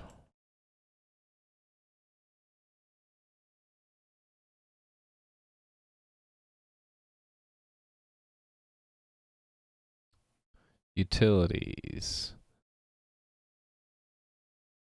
Add count components if utility. Right, combat.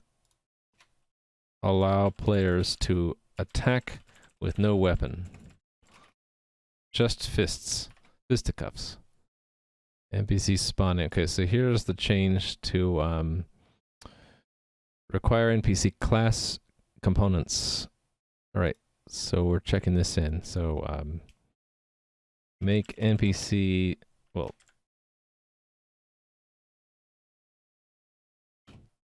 remove global NPC spawn cap. Add per class NPC spawn caps. Move NPC prototype classes to components. It's NPC class components. Use NPC prototype class pause components for spawn locations. And then was something else I included here? Oh. Reference NPC prototype classes from zone NPC table. Okay, so this is overhaul NPC spawning and prototype class management. There's gonna be more work anyway, too. Current display is giving you old CGA vibes. That's where it's sort of intended. It's the style is inspired by the old Ultima games. By the way, who is this new player we're seeing? Hawkins still says player 343. I unmasked you.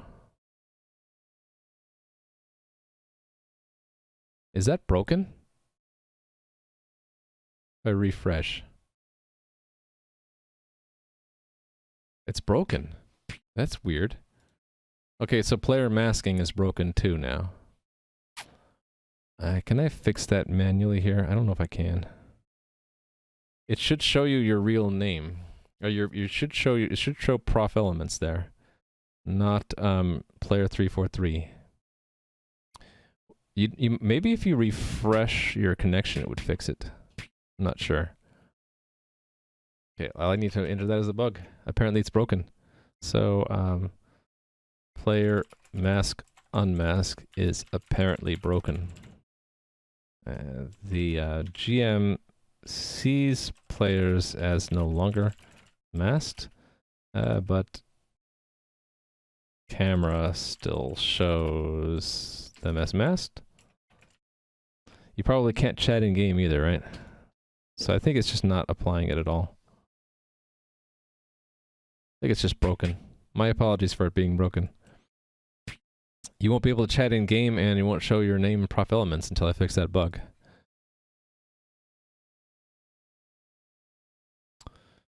Yeah, sorry about that. You're dead. 715209, you resurrected though, right?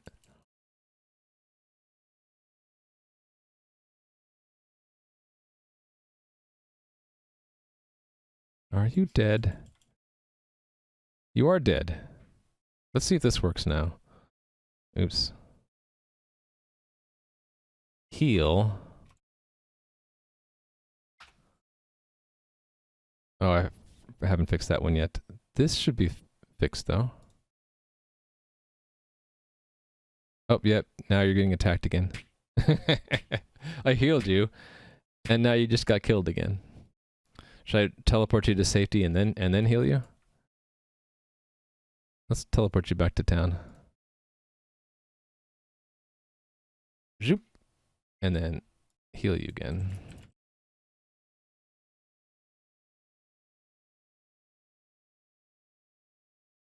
And that bug is back too. Interesting.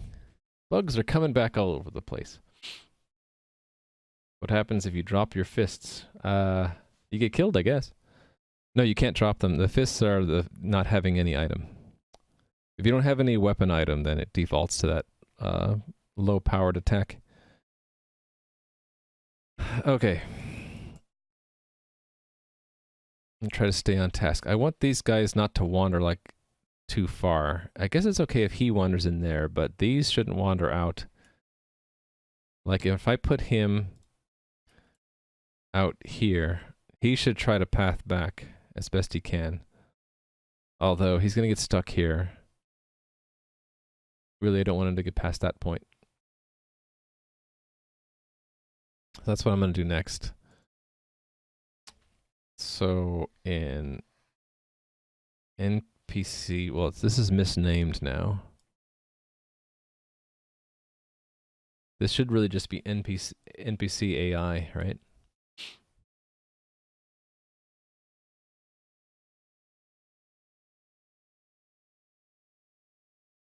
What is this doing here? Hold on a second.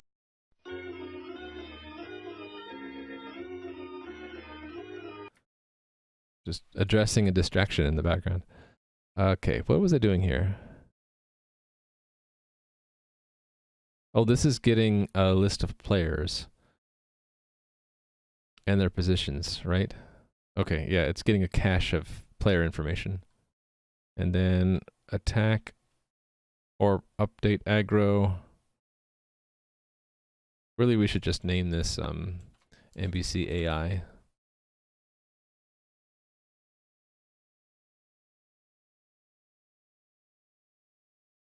Or how about...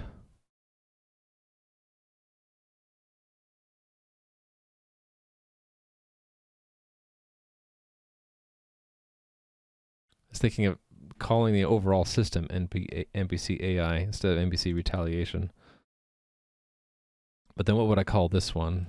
This is the name of the system. This is to have one thing. So maybe we'll call this one names. Names are difficult. Hey there, Lycanthrope. How are you doing? I'm struggling with names. The name of this should reflect that this function is deciding what one NPC should do.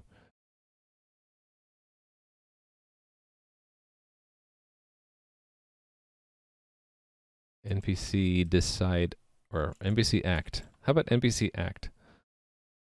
And then this would be, instead of retaliation, it's, well, we need to obsolete the old one.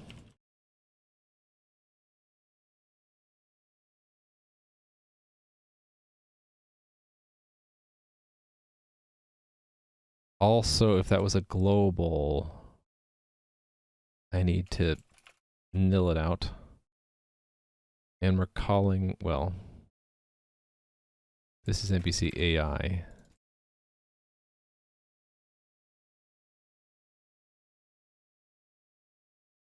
And we rename this NPC AI. So that back here in the scripts NPC, it's AI. Update, edit the script, submit. Hopefully I didn't just break them. Okay, there's still... No, we actually need to be moving around in the game, pulling aggro to see that system if it's working or not. Uh-oh. Uh-oh, invader nearby, apparently. Okay, Slime, so you gonna be attacking me when I get close? Yep. They're pushovers, though.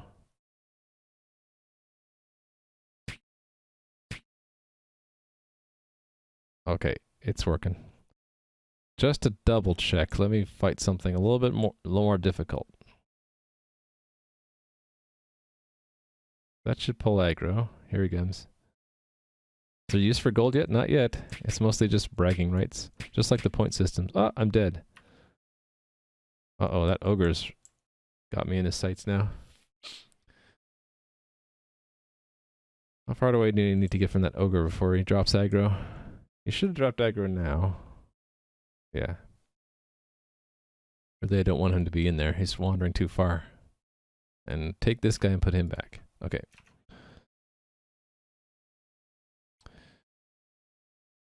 Alright, so it's renamed to be AI. Having NPCs act.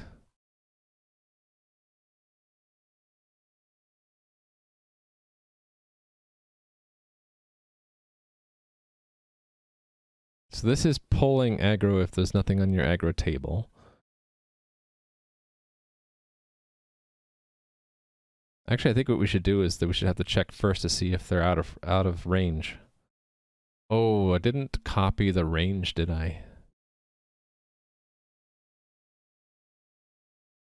I was going to copy the range from the class. Let's do that now. I'll have to kill off all the old NPCs again, though. So I have... Oh, wait a minute. I guess that's fine. I can keep the class there. Then I can update the AI behavior of existing NPCs.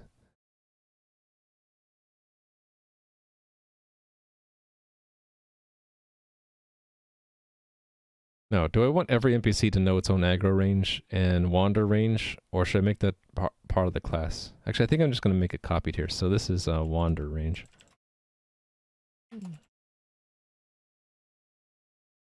Make sure I put that in there. Wander range, okay. And then if it doesn't exist, maybe we'll look into the class for it.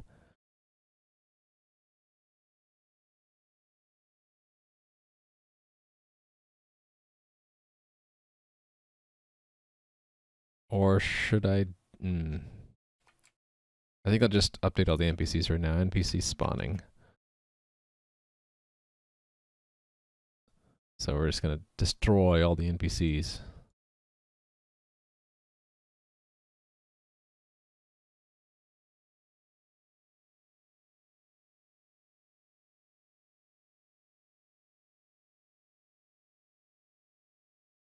So all these guys should have wander range in it. Yep, okay. The slimes won't, though. Oh well, someone will have to clean up the sewers. Because it's gonna have to be me. It's cleanup time.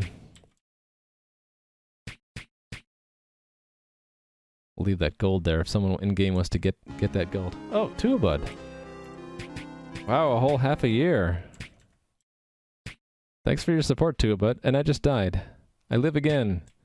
These slimes are a little bit more difficult than I remember. Thanks for the resubs, Tuabud.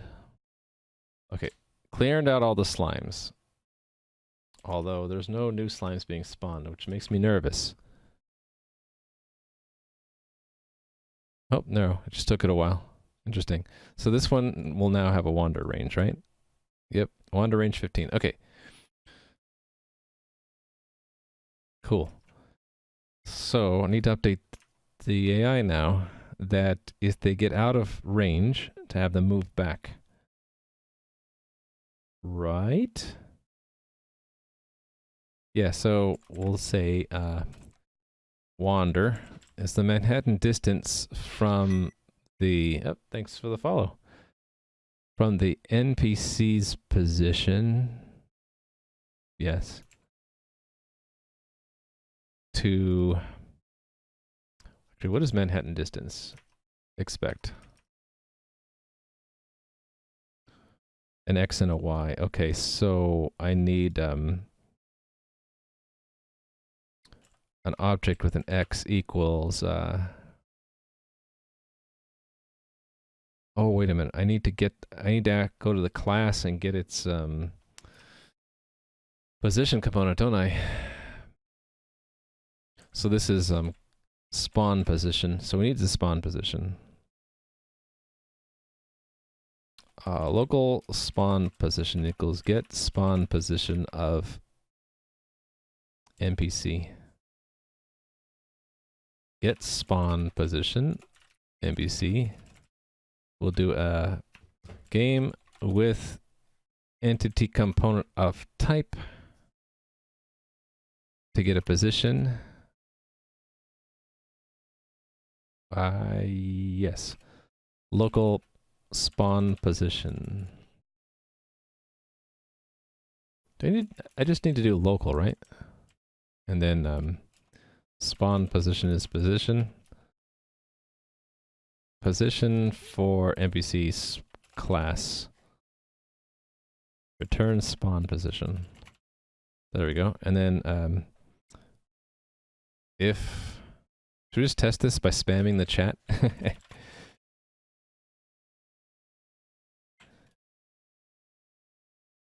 NPC entity is wander squares away from home. NPC AI. Edit. Now we're gonna get a whole bunch of spam. Unless I have an error. I have an error. 191. Oh, I guess I have to assign it to something. Right? Yeah. Oh, no. This is that it has to be a function. Edit. Got nil for 192.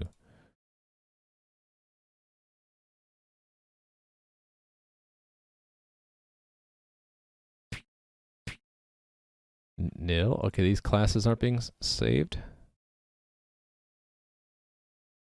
Oh, it is being saved. Class there. So, wait a minute. What's going on?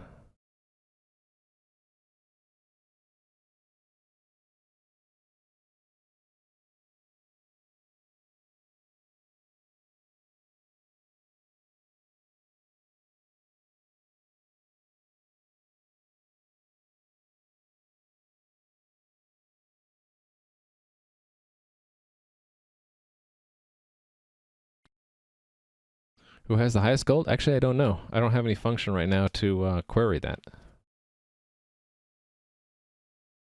You know, the fact that you can chat at all means that the mask stuff is sort of working.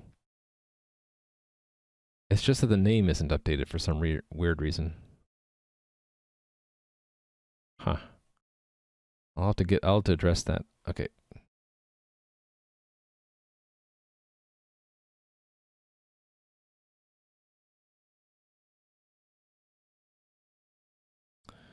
You know what? I think this is only working for only failing on some NPCs.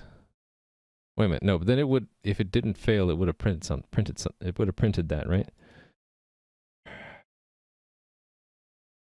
Let's do this.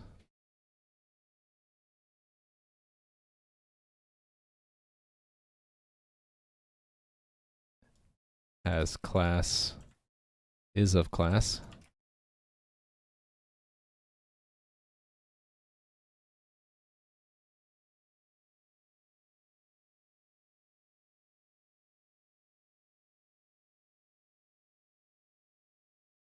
Weird. It's not printing anything. Oh. Concatenate a nil value. To string. Okay, obviously we have NPCs around that don't have classes set. 6092?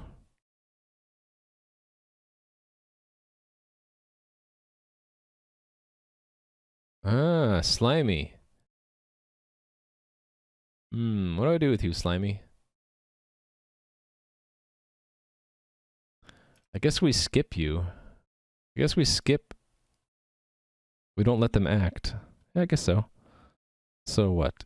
If NPC class is nil, well, if not, right? Then return.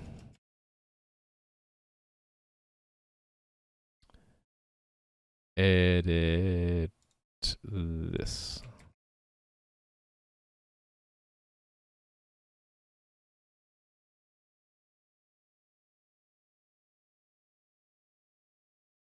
Okay, it's a lot of spam right now.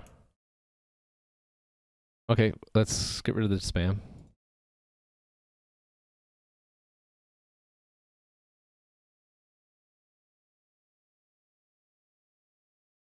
Submit. Sorry for spam. Let me reload. Okay.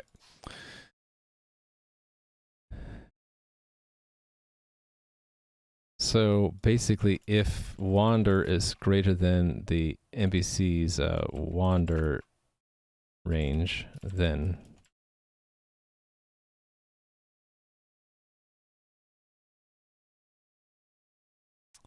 actually, hold on. Let me check something.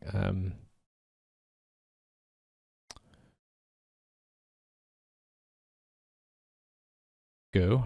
All right. Okay, they do have a wander range. Okay, good. So if it's greater than, we need to do two things. We need to drop aggro.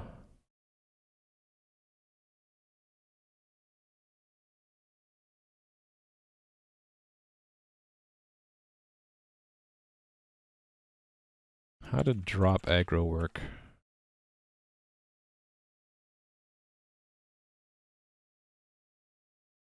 Okay, yeah, just this, right?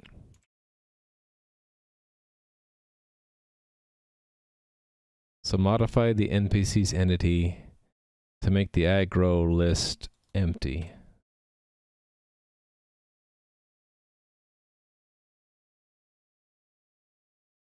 Does that work in, do I have that working in Lua? I don't know. Let me look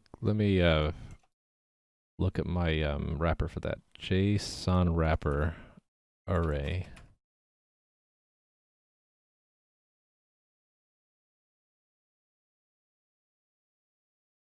Okay, yeah, so it should make an empty array.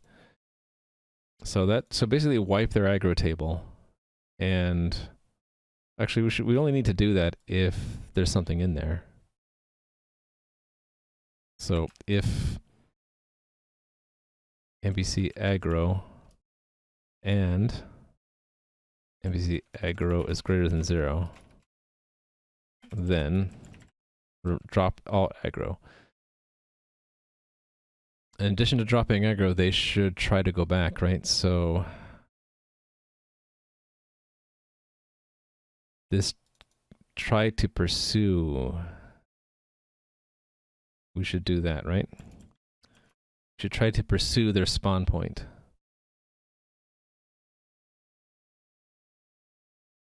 The position we're pursuing is the spawn position. Hold on, let me make sure I got this right. No, that's the NPC's position. Where are they pursuing? Oh, I need to give a delta x and y? Oh no, hold on, I'm looking at the wrong function. Okay, look, it says player entity.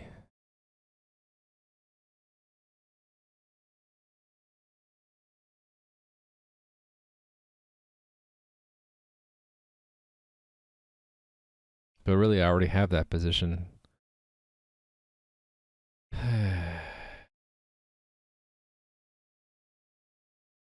This is what I want, though. Oh, except for this. Shoot. Let's just make a copy of this function. I'll clean this up later. So we will have this called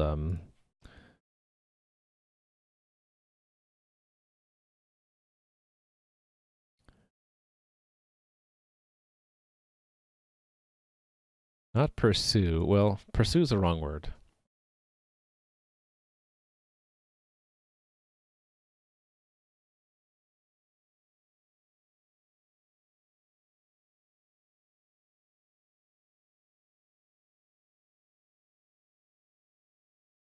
Can I just make a flag to try to pursue? That'd be easier. I really just want to bypass this aggro range stuff. Chase, yeah. Thanks for the follow. I think I will make a flag here.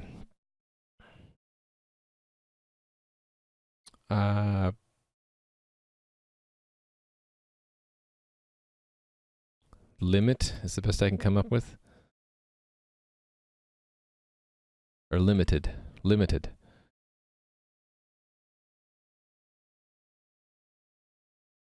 Okay, so it's within here. If limited,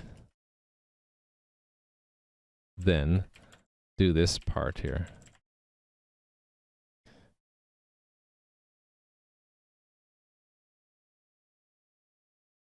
So if it's true, it's the old behavior. If it's false, then it'll skip that. It'll always say the target is found and try to pursue in that direction. So that's actually what I want. Oh, but I don't want that. Shoot. Maybe I move this code out. Yeah.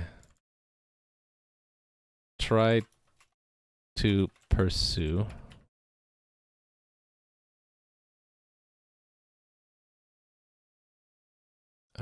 Shoot, what did I name the variable? Target found? Yeah, local target found equals that if, and then paste the code I have on my clipboard there. If not, then... Actually, why don't I just say if not, try to pursue. Then drop aggro, and this default is false, right? Nil is falsy.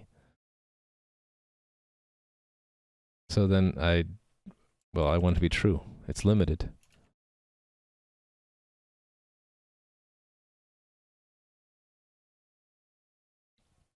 Okay. Wander.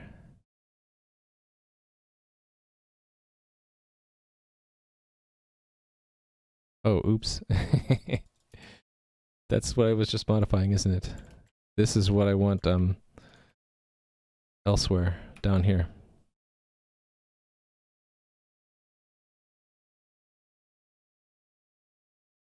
Yes. Position capabilities, aggro, yeah, so that. Does this actually use target found? It does, doesn't it? So I need the target found. So this needs to be true, and then if not target found, then drop aggro. So this should be false, and then there's no, I don't need the return value. And we're trying to pursue not the thing on the aggro table anymore. We're trying to pursue the spawn or the NPC class. It's sort of backwards. It's instead of the component spawn position, it's the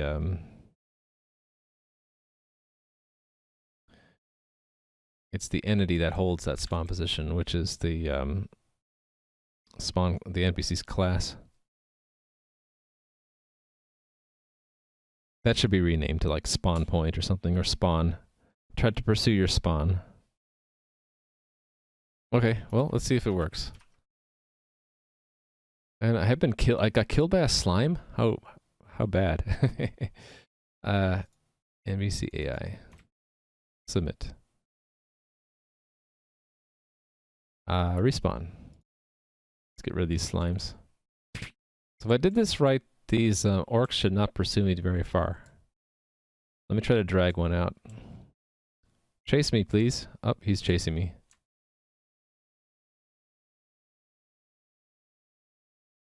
Oh yeah, look at that. He pursues me a little bit, but then snaps back.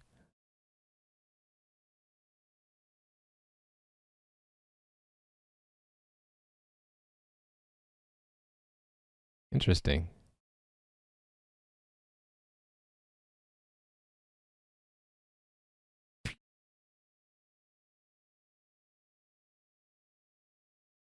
Weird. Seems random to me.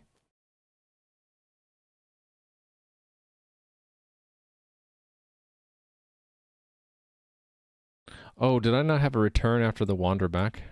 So he's re-aggroing on me right away? Probably. Ow, he hit me. Yeah, I forgot to have a return in here. Yeah, this should return.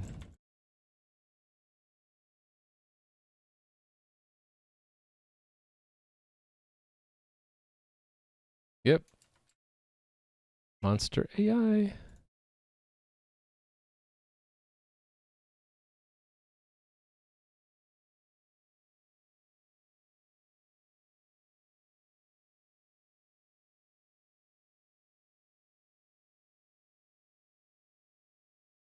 Is he too far away and he can't path back? Is that the problem?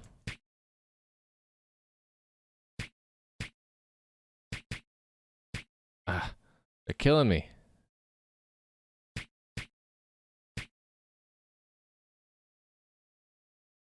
These guys, I think, are trying to get back home too. Let's give them some help. Oh, he's killing me.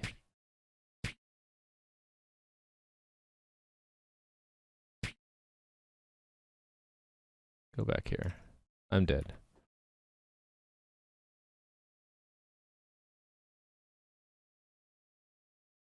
So he'll chase me a little bit. But he should reach to here and then stop. Yeah.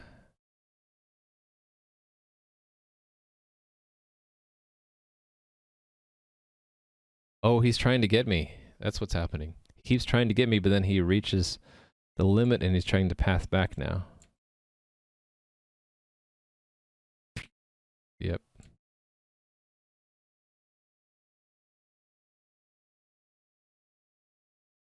Oh, and that little corner there is a problem for him. When he steps south, he's beyond his spawn limit again. His wander range. Wait a minute, how did he step on top of me? Oh, that was a simultaneous move. I know about that bug. If two entities move simultaneously, they can go on top of each other, even though they couldn't normally. Okay, that little lip is a problem, so let's remove it. Paint. Background. No, don't kill me. There you go. No, don't kill me.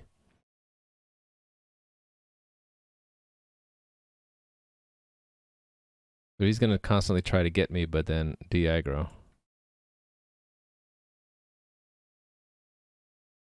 I think I want them to snap back. So they need to have two modes, right? There should be two limits. And it should snap back. Maybe it should try to path all the way back, right? So I need to store in his component that he's trying to get back. Let's say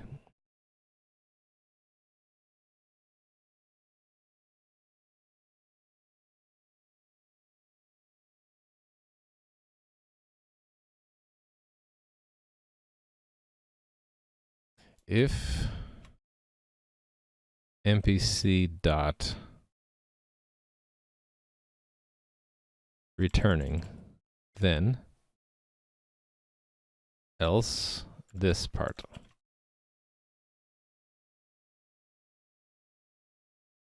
And the returning will try to pursue there. If wander is greater than, I don't know,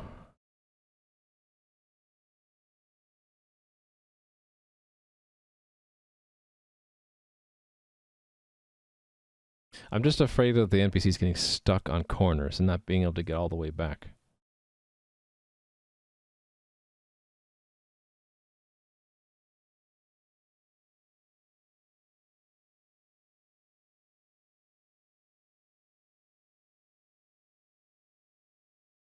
Let me modify this to give me...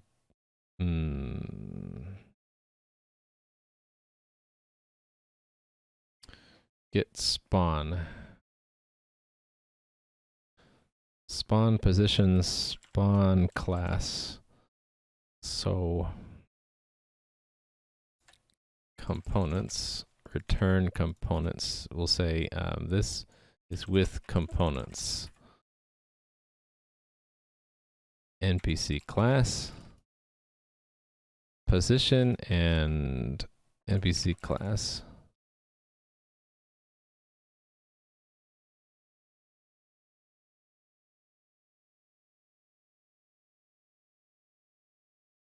Components end. Return spawn components. Actually, that's not exactly what I want. I want that dot position and NPC class.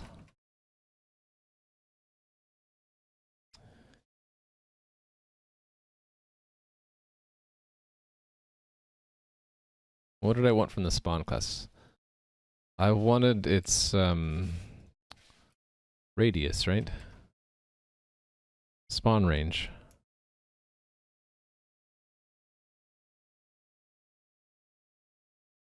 Actually, if I'm doing that, should I just put that in the NPC itself? I'll clean this up later.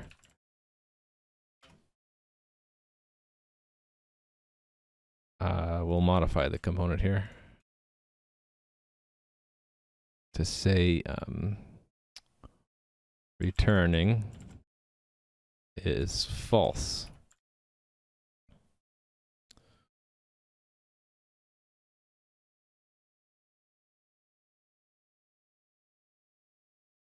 And this should say returning is true. If the NPC is already returning, then if they're beyond their spawn range, keep trying to pursue it. And yeah, this is gonna look it up again. Oh well. Otherwise, set the returning to false. If we're not returning, then if we're beyond wander range, then de-aggro and set that to true. Okay, let's try this out. Edit. Submit. Now, should aggro.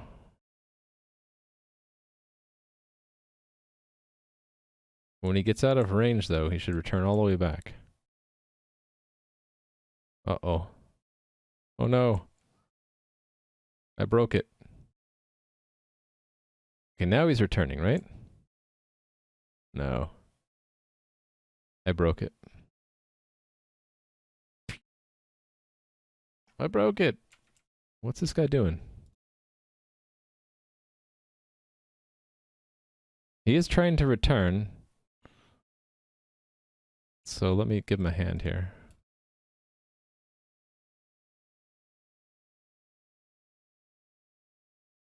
And he gets back and he's no longer returning, right? Returning false. Okay. Oh, because I didn't have this return. Shoot.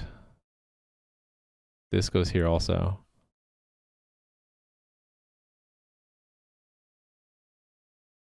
Yep.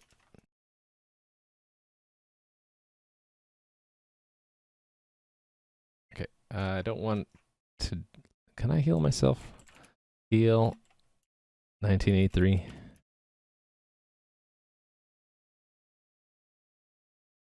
Oh well. I guess healing when you're dead, you still have to respawn.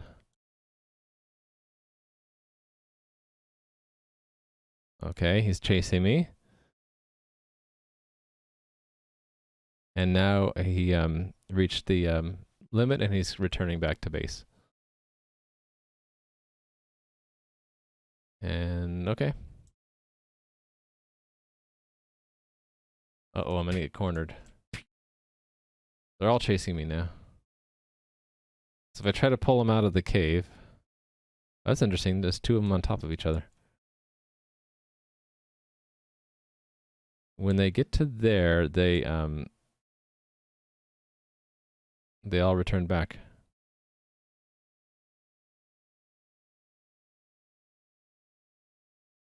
Okay. And then while they're returning, they can't aggro again. I know I'm gonna have to tweak this logic again. See, while he's heading back, he won't aggro again. That guy will, though.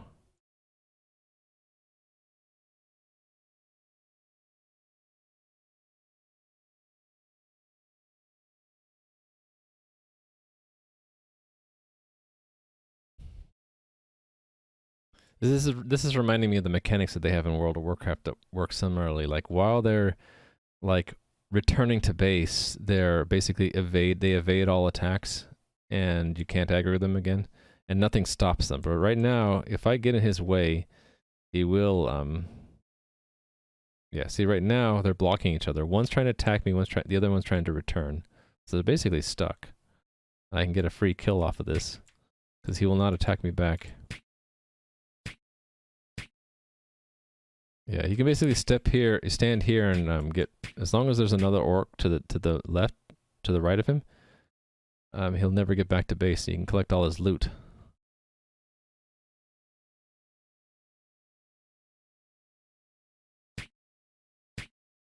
Yeah, I mean they would. I guess I'd want to have the AI so where if they're stuck, maybe they can still attack. I don't know. AI is hard. Yeah, watch it. If I get out of range, that ogre's gonna attack you now. How come he's not attacking you? He's kind of hanging out here. He's still aggroing on me? Really? I'm not far enough away?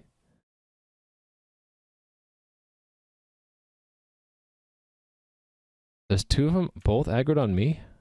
The heck?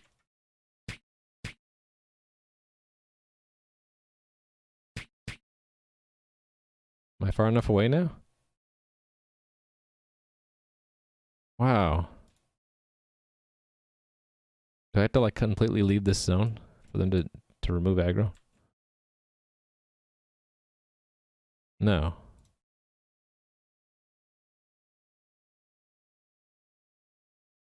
Okay, aggro dropping is not working. What did I do wrong here?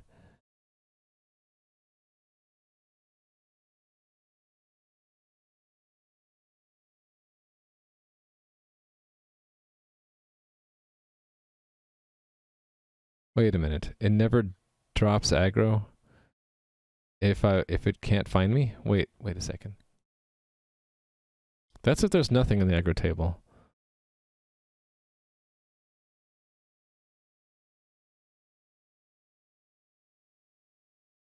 Oh, wait a second. It's gonna return. What's this try to attack do?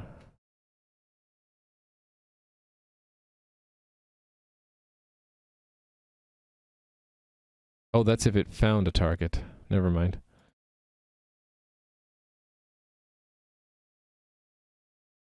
Oh, this is the problem. That needs to be there. Okay, he's gonna become deadly, 715, just to warn you.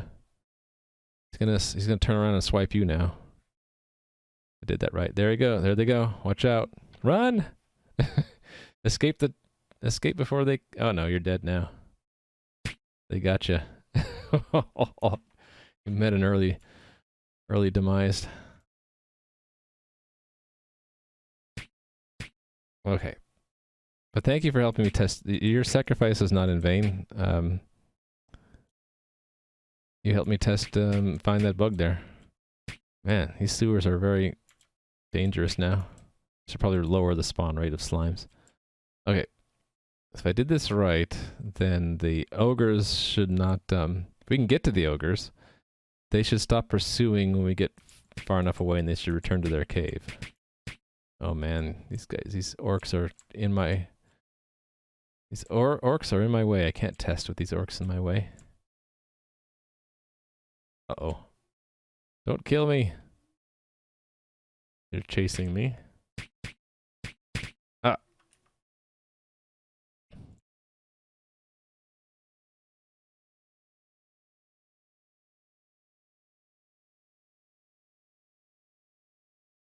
Uh-oh. When I die, I'll drop off the aggro table anyway, but I'm stuck.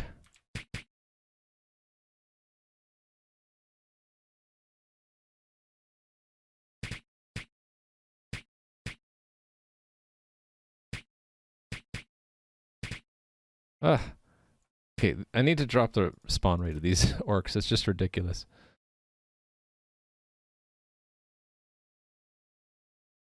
Let's say the chances are a quarter. So, or like roughly a quarter.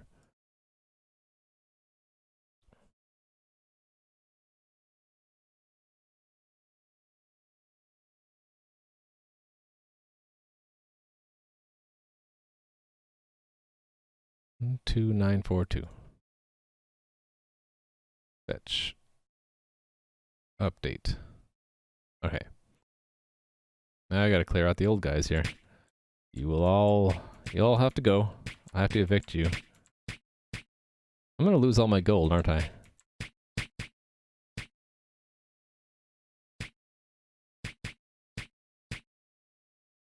Get some of this gold back. Okay, so these should still spawn, but just not very frequently. Ah! It killed me. How come he can't move? He can.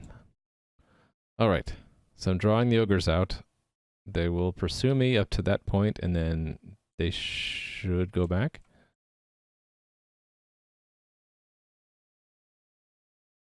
Yeah, so that one's... Oh! That one spawned right next to me. Yeah, he's returning to base. They block each other, though. To avoid that, I would reduce it a bit.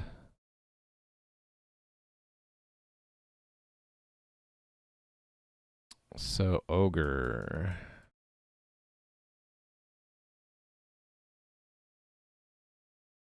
Oh, it's on the individual NPCs. Shoot. You know, this is hard.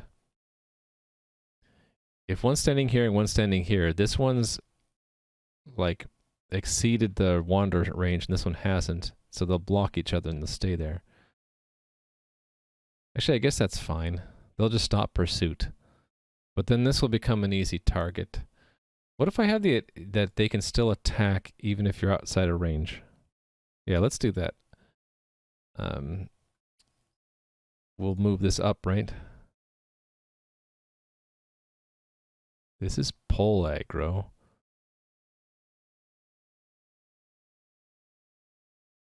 So what, I would just move this up.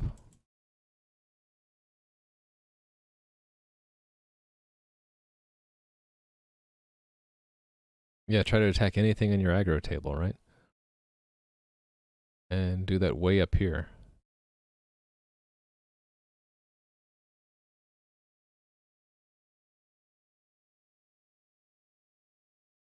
Yeah. So now, if you stand next to them, they'll prioritize attacking you over wandering or returning. Okay. Let's test that. Why are you not moving? Do I have a script bug? I do have a script bug. Nil for field aggro on 2-1-2. Oh, that should be only if there is one. If NPC aggro and NPC aggro, well, I can just do it this way.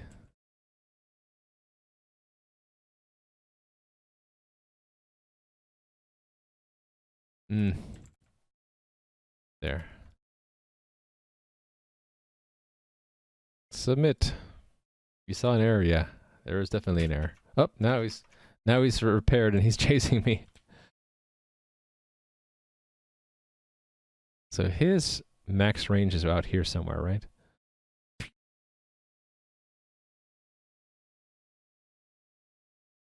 But he's re-aggroing. He's not ever returning. Oh, there he goes. Took him a while. So now he's returning. While he's returning, I can get over here. Uh-oh. That was not a good position to be in. I want these orcs out of the way because I wanted to test the ogre. Okay.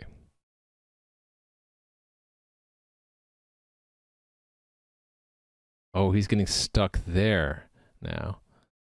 So I need to get rid of that square. Yeah. Because I don't have A-star pathing, they don't go up and around. They just kind of get stuck. If I do that, then he'll walk right through it and return back. Sometimes they jump, I think because the NPC movement is also running. Yeah. There's still an old system called NPC movement, and that's still being used. Uh-oh. No! Okay. This is good enough. Ah, I died.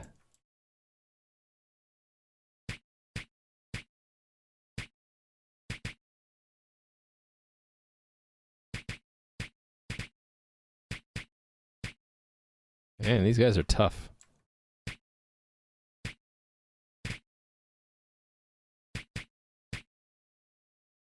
You want to get that gold? No, I'm going to get it. Oh, a bit of lag there. I am almost dead. Do I dare face these ogres? I do if I get out of range there. Now he's going back, so he's safe to actually go nearby unless...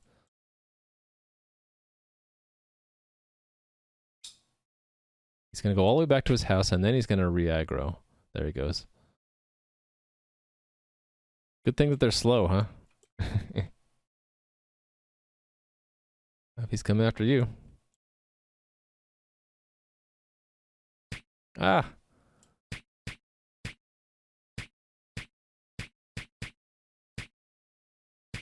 Tough, tough. Ah, killed me twice. Alright, let me check this in. I feel like I need to Sit down and think about this logic at some point.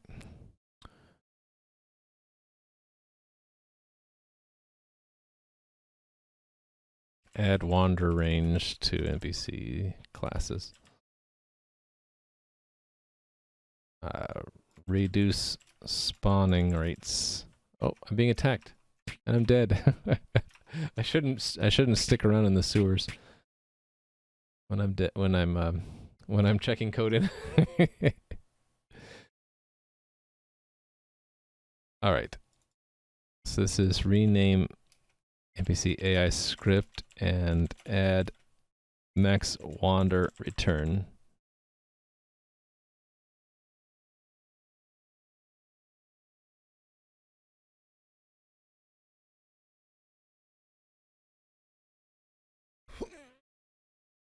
Excuse me. Dead. Respawn. I need to escape here. These guys are too dangerous for me. I need to stick with these slimes.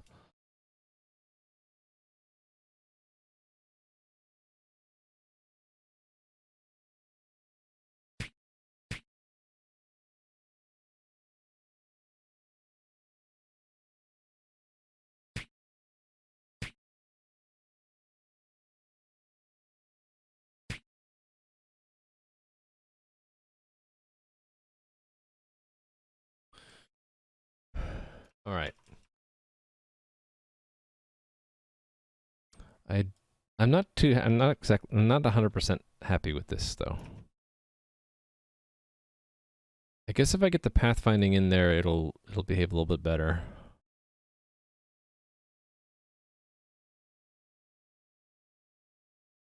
Oh, 715209's dead, probably. Sometimes they still stack on each other. Yeah, that has to do with a race in modifying the game systems and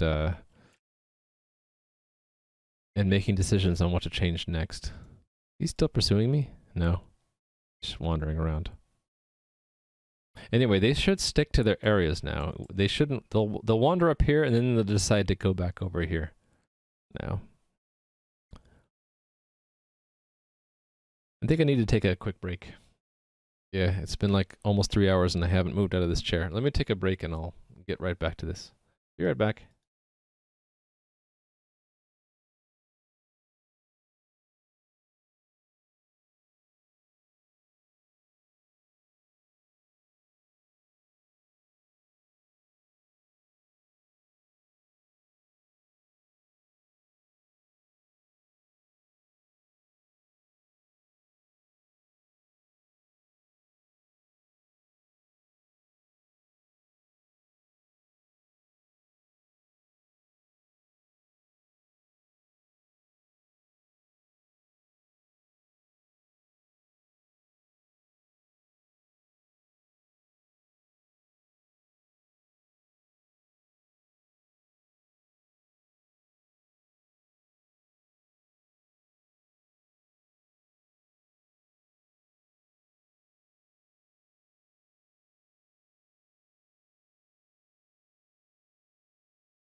Hey there. Is there a way to hide your nameplate?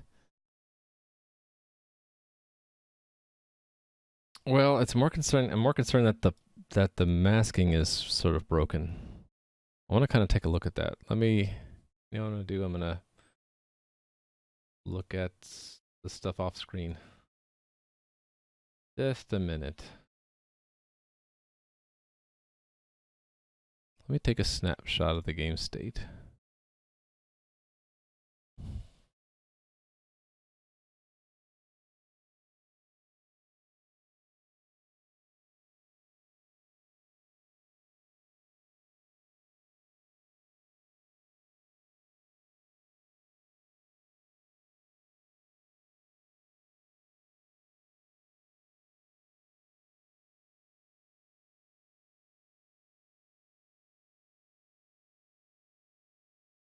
Wait a minute. The nameplate should be working. I'm looking at that right now and it looks fine. Oh, why does it have that?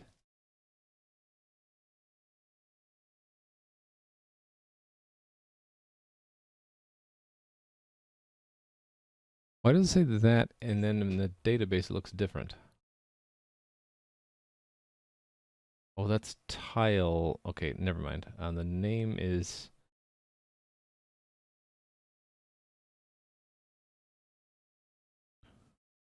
No, wait a minute. What am I looking at here? It's not the tile. Hold on, I'm confused. Is that the tile?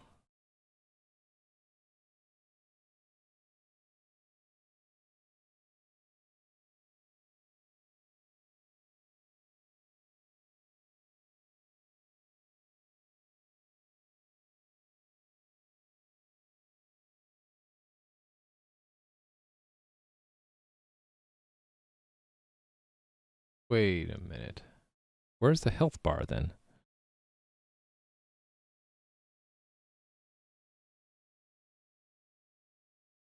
Wait, what? What? You moved? Go. Oh, you're standing there on the bridge.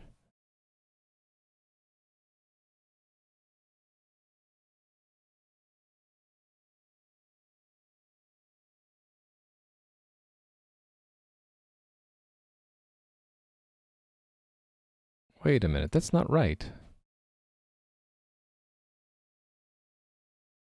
You should have a health bar.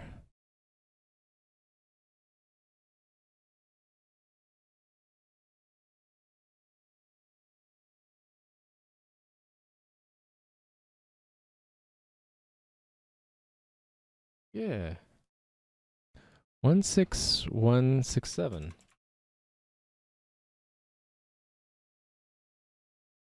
The camera.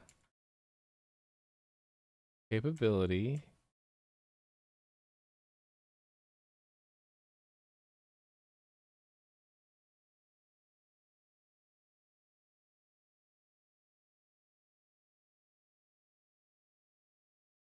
Position. Okay, what's the leader server? 3. Okay, maybe the games are out of sync.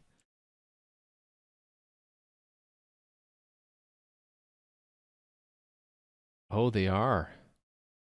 Ooh. You're masked on one server and not on the other. Ooh. Can I show it? I can't really show that. Okay, it's a replication problem.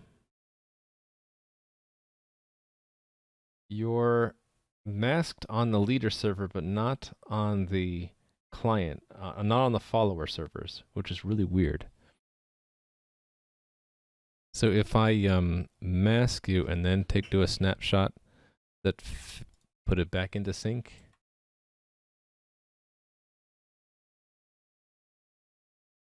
Yes, sort of.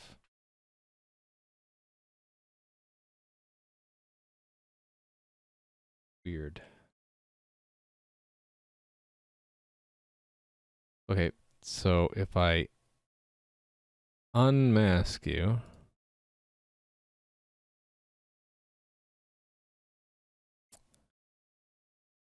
then take a snapshot.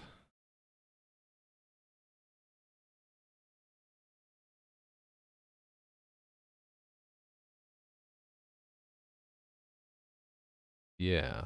Okay, there. It only unmasks you. Wait a minute.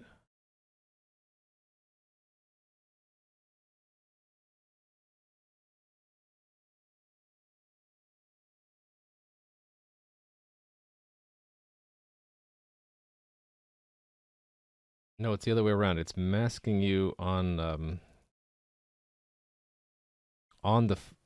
it's not working on the leader of the cluster. That's weird.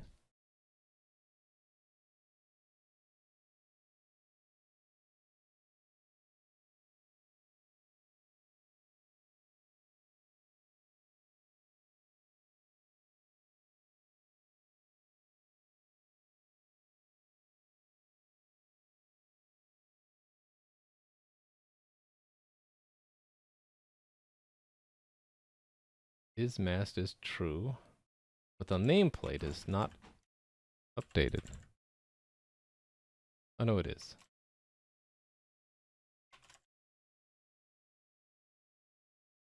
Okay.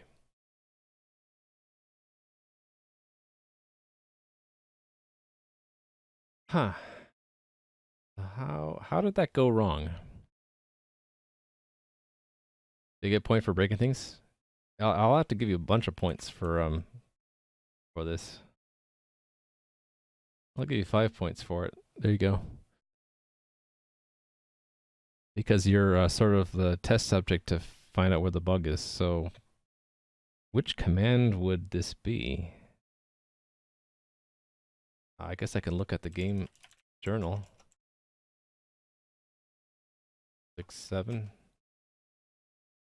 Modify component.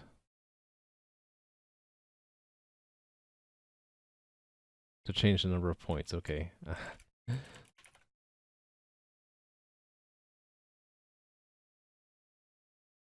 6167. Not found.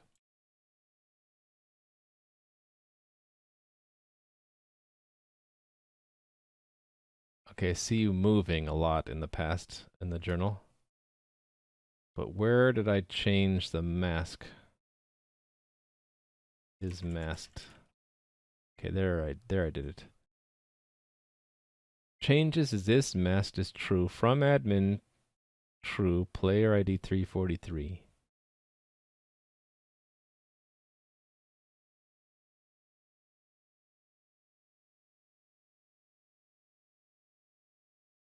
Really?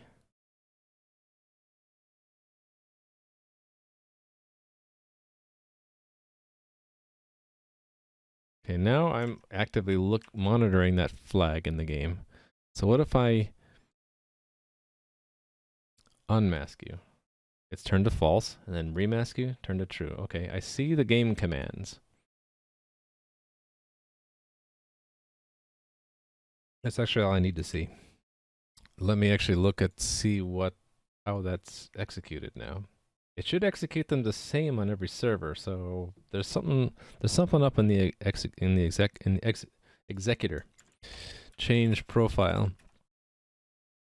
On change profile. There's something buggy here now. The command does have a player ID actually. Oh. What does this do? Is ID registered?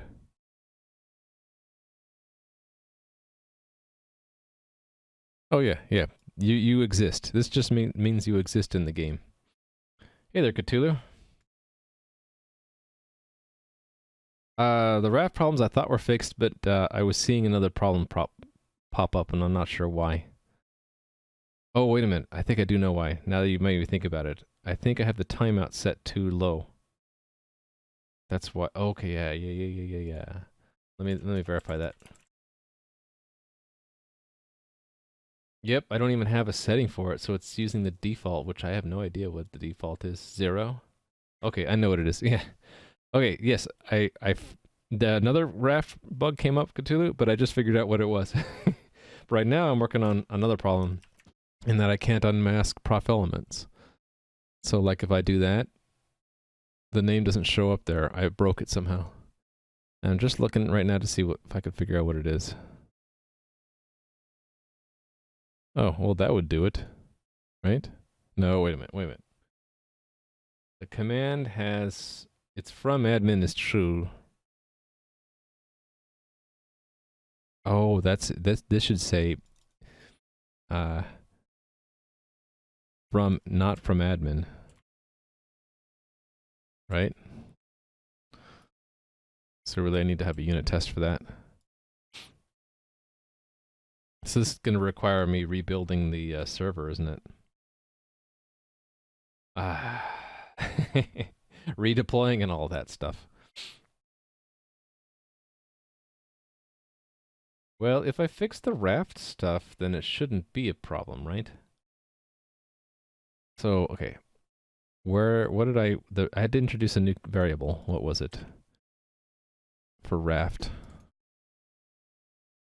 Install snapshot timeout. That's what it was. So I don't have that in the production game yet, and I need to add that. So let me get the configuration and then edit that off screen to put that in there. 10 seconds, I guess. Well, no, let's put it to 20. While I'm at it, let me change the RPC timeout. And let me set the election timeouts too, to be a bit longer. Between 5 and 10 seconds. Okay, so save that and I put it back into the game.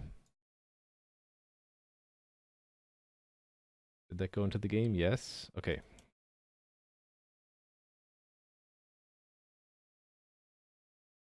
So it doesn't apply until the server stops and restarts. Does that mean I should stop the whole cluster and then restart it? Or can I do them selectively? No, I need to do the whole cluster.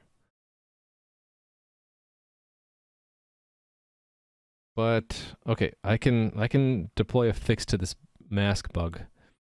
Then deploy it. Okay, I'll do that. All right. So fixing this bug, I need a test that so I think I'm done for today's work and I'm on to bug fixing because I did all this stuff, right? So let me fix this bug because it's bothering me.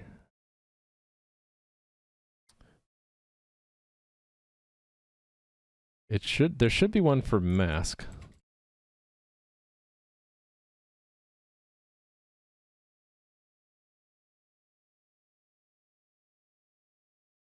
Yeah, does this for some reason does this test not work?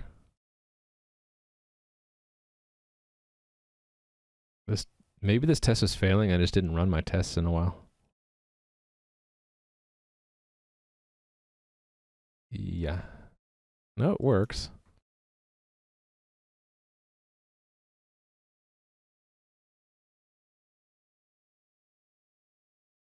Oh wait, this will be 0. The default is 0.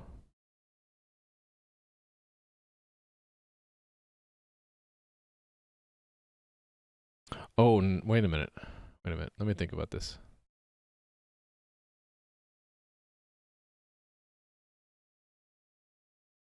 Depends on how it's serialized, right? Or deserialized.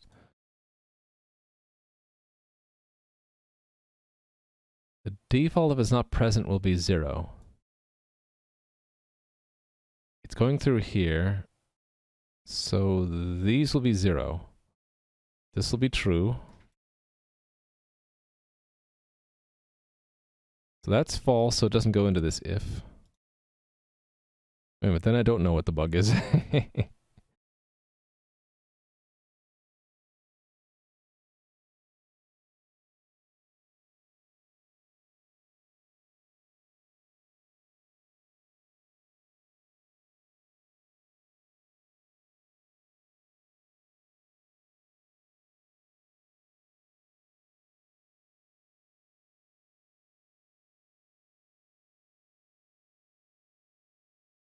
Let me do this again.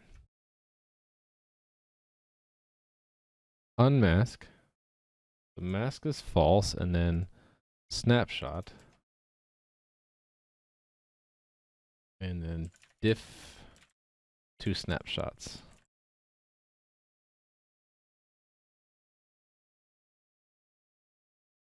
So it applied it on the follower, but not the leader for some reason. Which client are you connected to? The follower, right? But it's not that you're connected to a follower. It's just that on the follower servers it worked, but on the leader server it didn't work. The leader server is running the same version of the game. So what does that tell me?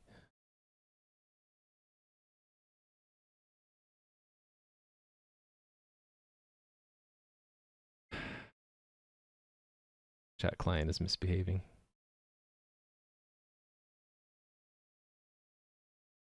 Oh, you want to block to not show your nameplate? Yeah, so that's a feature request also to hide the nameplates when, like as an option to toggle them on and off. I just haven't gotten to it yet. Okay.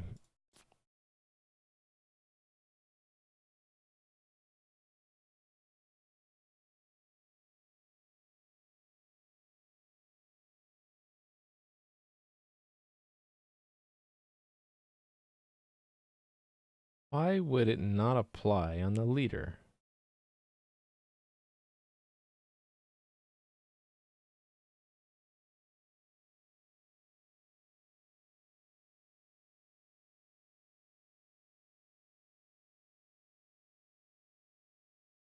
Is there a way you could write repeatable fuzz test for the raft? I don't know. You're not the same name as another account. I literally see when I unmask your player account, I see the a desynchronization between server 3 and servers 1 and 2. Servers 1 and 2 say you're no longer masked and you show up as prof elements. The leader server, though, doesn't agree. So I'm trying to figure out why. Why would it matter if it's the leader server or not? I guess in the way the command is replicated? Could that be it? Maybe. So I've been looking at a follower server. I should look at the leader server and see what it looks like. Let me tail that one's game journal and look at it. And I do this.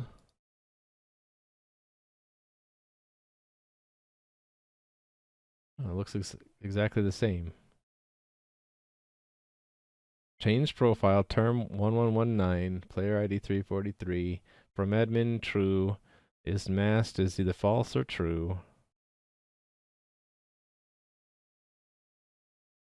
It's just not applying for some reason. Why not?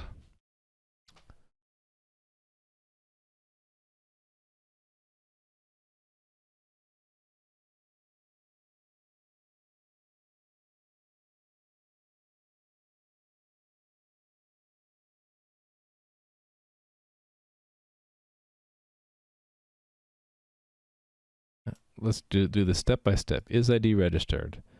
Looks into player records for your player ID. 343. What player records do we have? If I sort them, 343. Is there 2 records with 343 in it?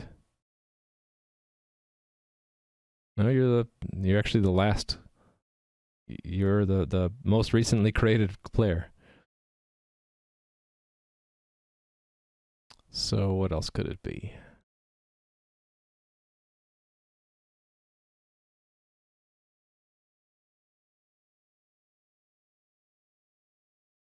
I keep suspecting this, but I don't think that's it.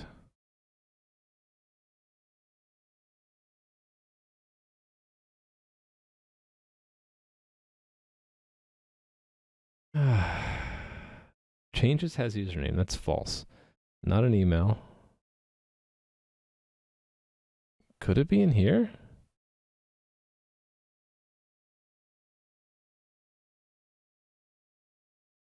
Should set that to to false.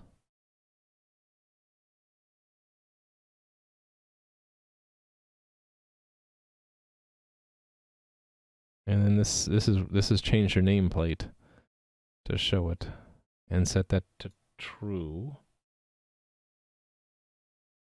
Right.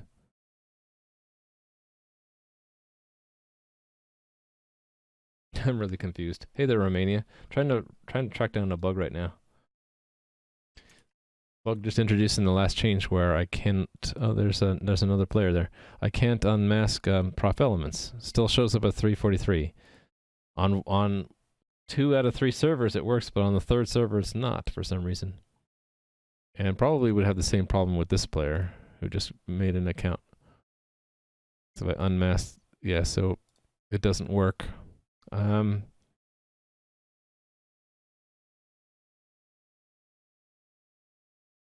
to figure this out. Hey there, Mr. Balrog.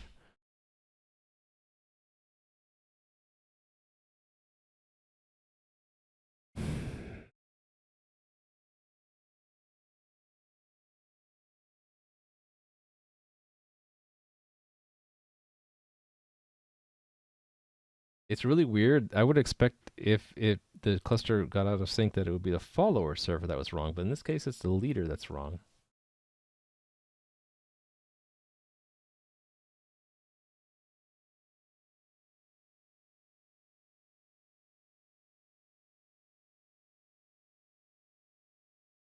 So then if I do that, it should fix it. We had an issue at work with authentication mechanism. One of the servers responding slowly and was returning unauthorized. When they put it on a single server, no problems. Okay, so slowness, huh?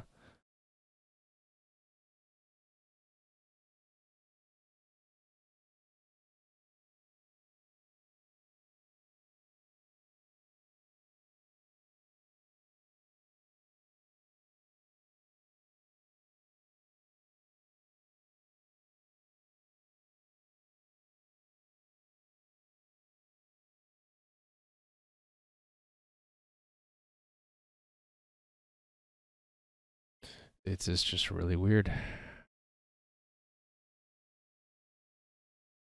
mean, like the executor doesn't even really care if the server is the leader or the follower.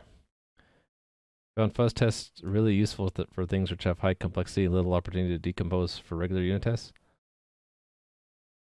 It's pretty easy if you use RNG with a constant seed number to generate pseudo-random input data. Yeah. The thing with the RAF stuff is that most of the tests I write are different sequences of things happening, not different not values that I would get from a random number generator. So it's more like I just have to think of all the test conditions. Struggle. This executor has no notion of who's the follower or the leader. So what? So it can't be in the executor. What else would prevent it from being? No, that doesn't make sense.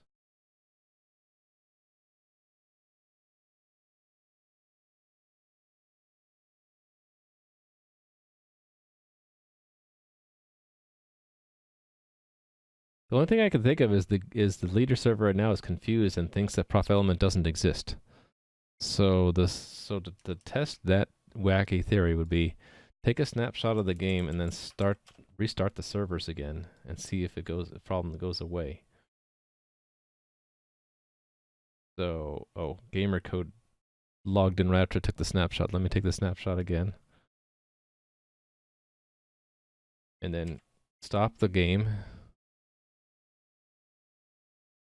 I wonder why that shows up green still. Like the socket is still open. Can you always get the servers in the state the bug reproduced? That's the thing, is that it doesn't, what I'm seeing doesn't make sense. So when you see something that doesn't make sense to you, you have to kind of take a step back and consider, you widen your search area. So now I'm thinking maybe it's not in the executor itself. It could be in the actual, this player's object might be out of sync. It might think that prof elements doesn't actually exist, so it would return early. Because the command I verified is correct. At least before it's serialized or deserialized. The serialization code is really simple. Doesn't have any of these in it, so it should skip all the way down and do it. Unless again, if it wasn't in the record for some reason, right? One thing that did happen is prof elements created their account while that server program was running. So when I restart the game now, it's weird that it stays green. If I restart the game now and prof elements, if the bug goes away, then I kind of narrowed it down to being a new account created while the cluster was running. Somehow it doesn't get added to the records when it should, which would prevent you from logging in the first place, which is really strange. Anyway, I've seen stranger things. Let's start up the game again.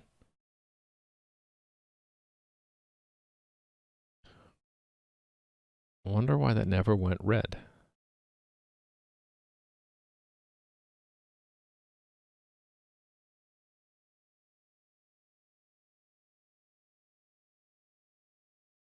Okay.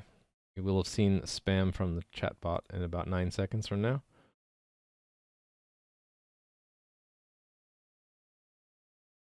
And there's this. There's the. Okay, we have a login success. Okay, I need to refresh this. I think that the front end got out of sync. Go to the sewers. Okay, now the test.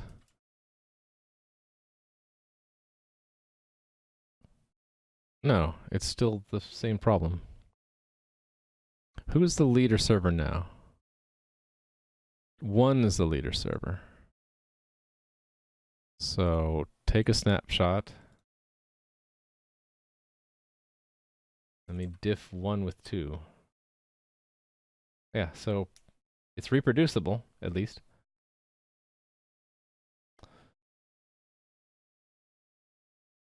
Mask. Snapshot. How high is the change from strings to efficient data types refactoring task in to-do list? Relatively high, because I need to get the. I know I'm gonna have to get the performance down when I start adding more game content, because it'll get too slow. Golem, you will die. It will slay you. Watch out there, Cthulhu.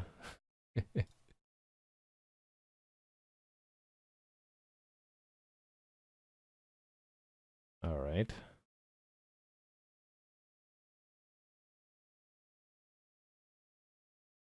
Okay, now I'm going to try something else. Where is my normal login? Did I get logged out due to inactivity?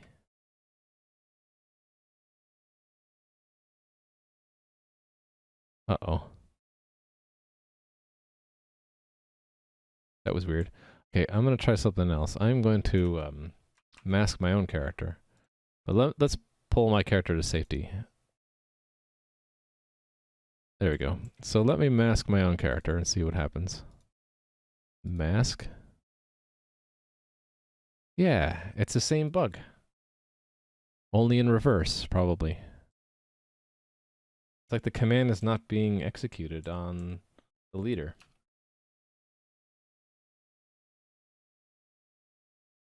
Yep. I'm only masked on the follower servers. And on the leader server, I am not masked. Weird.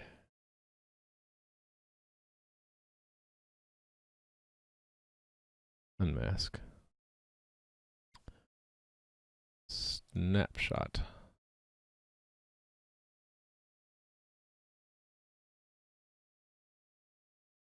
Okay. That's really weird.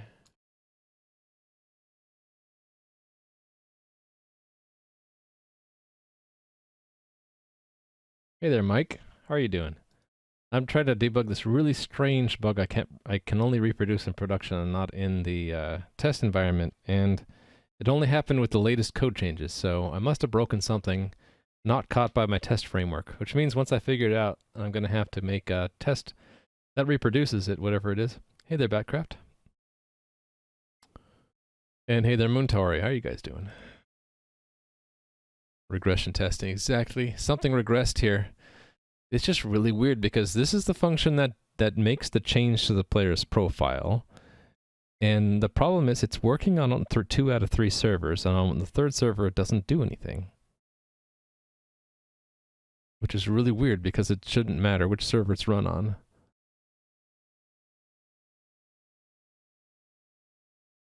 Huh. You need to make your active implementation completely independent from TCP to make it what possible? Oh, for fuzzing? System clock would have to be decoupled. I have decoupled the system clock already. Need to build a fake transport layer. I've done that too.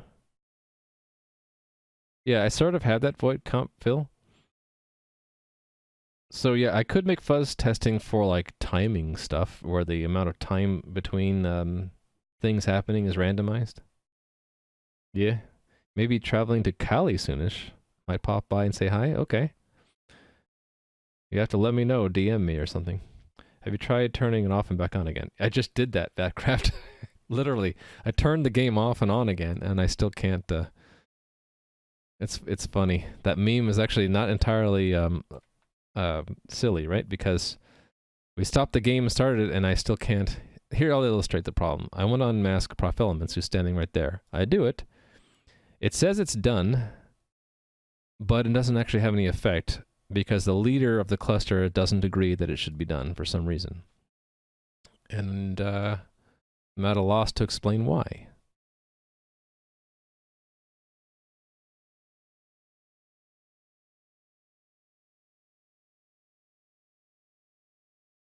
Okay, let me monitor the leader server again. What if I just look at the journal raw? You guys want to see the raw journal? Can I show all this stuff? I think so. There's nothing secret there at the moment. So that's what's happening on the game server journal. That's how fast it moves normally. And I can't show it. I can't keep showing it because it might actually leak someone's hashed password if they happen to log in right that moment. So I have to be really careful about that. I really shouldn't have done it at all. But I wanted to give you a sense of what I'm seeing. And now while that's scrolling by quickly, let me hit this command. I saw it. And I mean, there's nothing out of the ordinary there.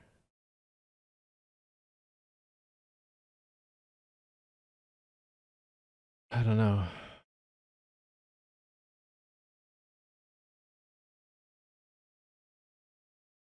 Oh, wait. There is one possibility. I have an idea. It might be that it is hitting that because the original command is not serialized and then deserialized like it is in the follower servers. Oh, yeah. This might be it. So let me search for this. If it is, then I know exactly what to do to recreate the problem. And this would be a weird thing. The passwords aren't in plain ever on the server. They're always hashed. So the worst thing that could leak would be if someone set their email address or something, or if they log in, you'll see their token and their IP address. Yeah, better that I not show it. Okay. Yeah, why am I risking fate? I don't know. I think this is it. Oh, yep, that's it. Look at that. That should only be done if it's not the admin. Okay, so then the test would be not... Well, I guess it is sort of in the executor, isn't it? So where was the executor test? Yes, let's make a derivative copy of this test. Or for some reason we have set the client ID and set it as an admin. So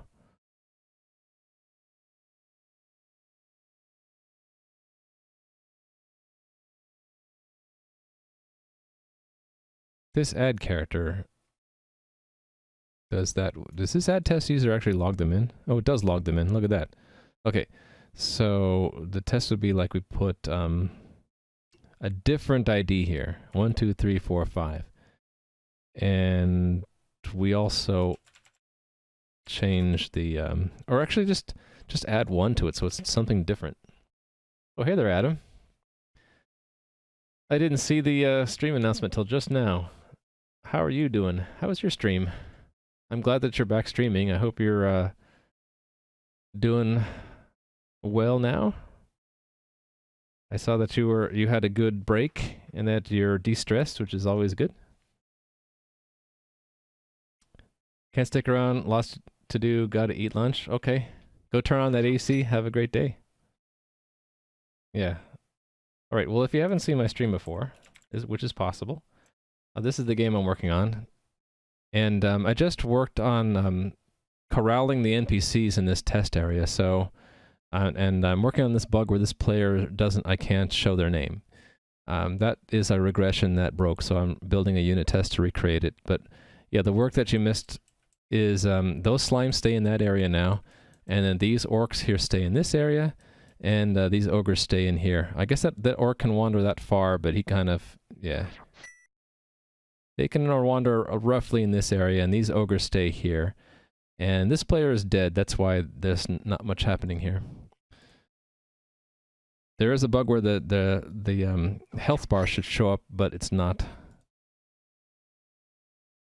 That's weird. I got a lot of bugs in my game. Thank you for the follows, everybody. So my game is inspired by old games I used to play when I was growing up, so like the Ultima series. And it's multiplayer though, so the front end you control through the web browser, and you can create an account and play around now, although there are kind of bugs I'm working on. The back end is running in the cloud on Amazon Web Services EC2 instance. And today is a content expansion day, so I was working on getting the NPC's AI a little bit more in line with what I want, so they stick around in their areas. You can pull aggro by getting close to them and they'll attack you. And but I wanted them to return to their homes if you get too far away. So let me demonstrate that here. Here's me in the game. Let me go down into the sewers here. And I guess we have to get past these slimes first, so I'm going to have to battle them. Oh, he dropped some money. These slimes are pushovers, so I should have no problem getting through them.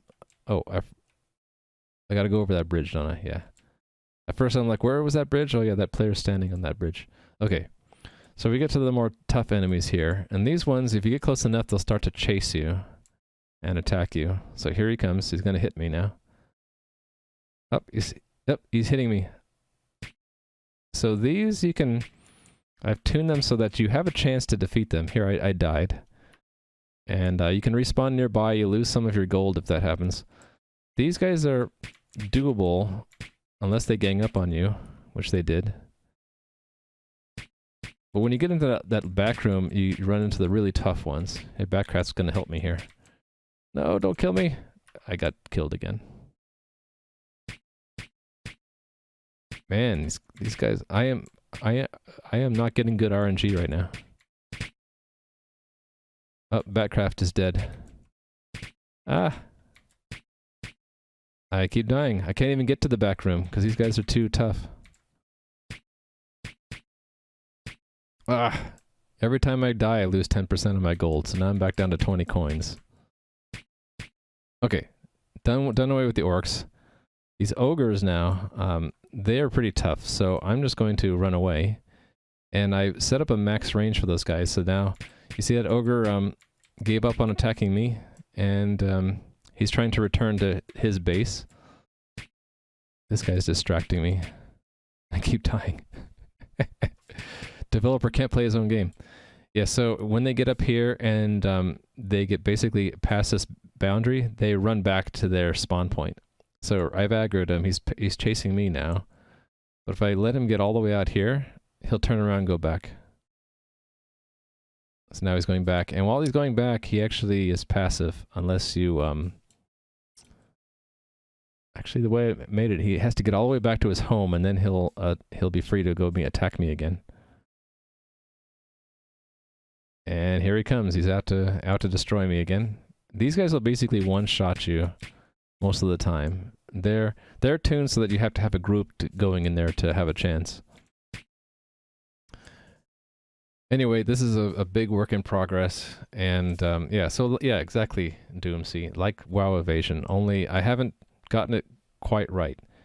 It turns out it's really hard to make AI that works like the right way without a bunch of corner cases. I don't have it pathfinding at all, so these guys are just trying to go straight, so he gets kind of hung up there.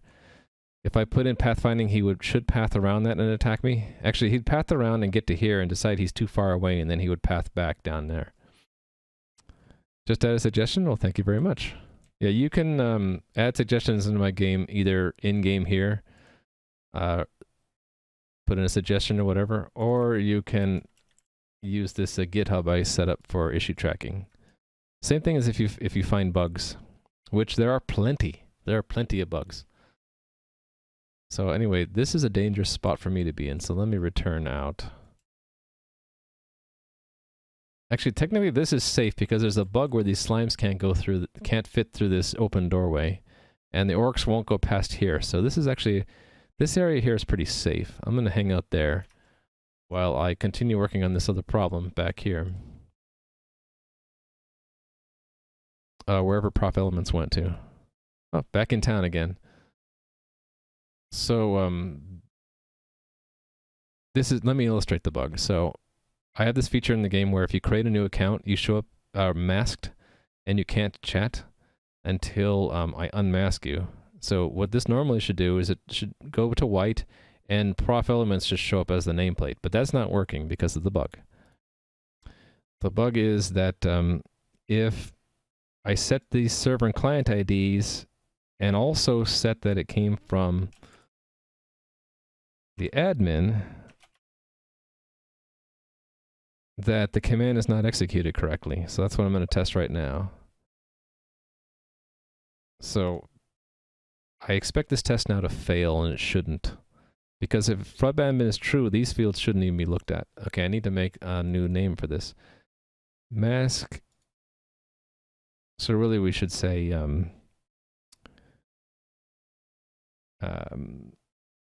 change profile from admin ignores client ID. Well, ignores both the server and client IDs. That's the bug right now. So we made sure we take the client that the player is logged into, but then add one, so it looks like it's coming from a different client. But this should override it, and it's not. So there we go, the test fails. And I'll go fix it now.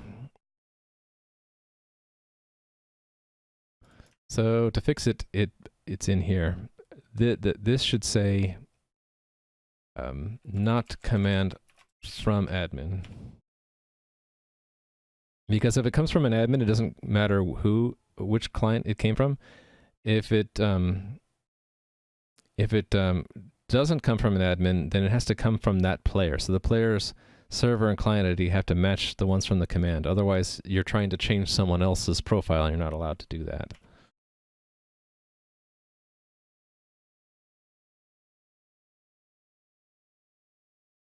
You know, I should also check to make sure only the admin can change certain things, right? Anyway, this should pass now. So, I want to deploy that into the server, and I turned off my Linux box, so I got to turn it back on. So hold on, let me just hide the camera for a moment so I can go do that.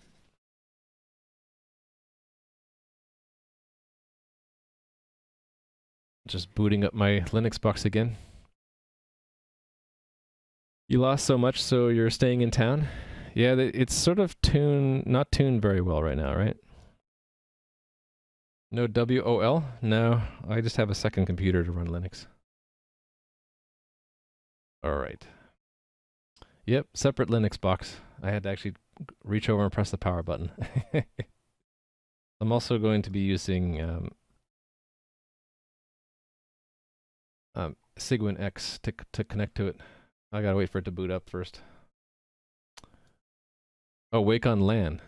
No, I've never actually gotten that to work, but I haven't really tried that much.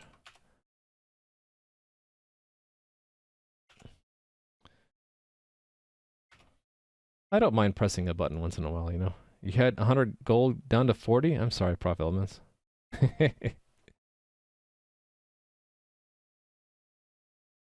Okay, let me check in this fix, and then we'll build it on the Linux box and redeploy it. And this will also test the fix I made to the clustering algorithm before. Here's the test. So fix bug in handling of change profile command. The bug was that the client ID was compared to 0 to see if the command came from an admin. The solution is to use the from admin flag instead. Commit. Did I have that in my GitHub?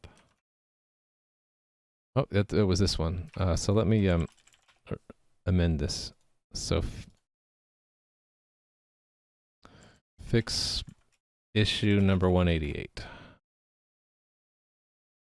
And Let me look at that one more time. I want to grab this text here and put it in here.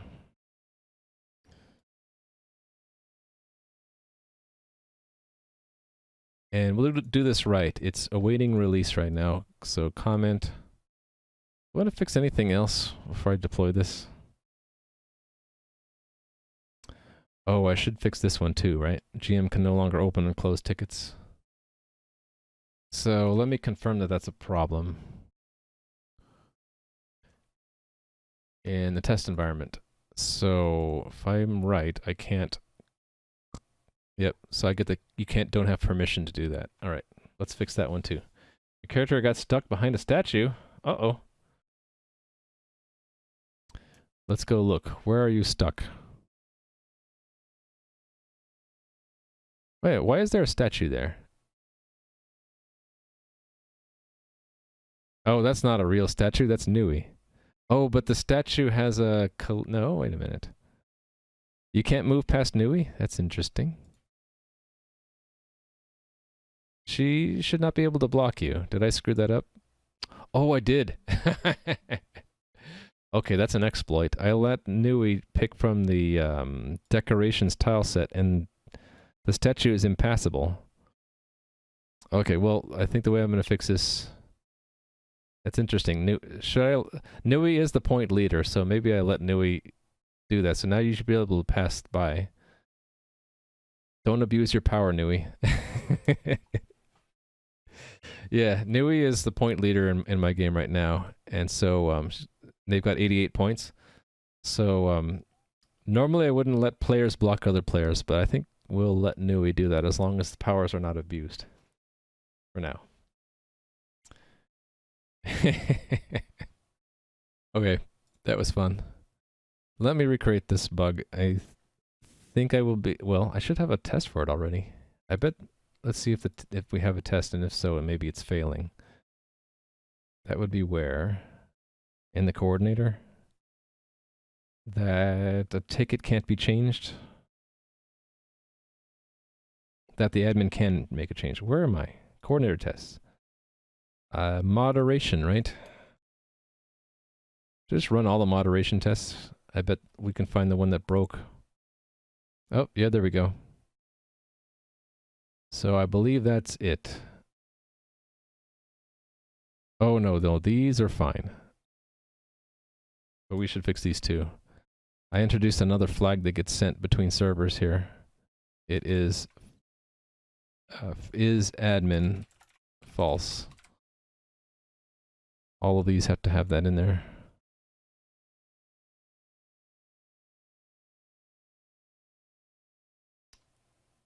This one is, it should be that it's true, right? Oh no, this is different.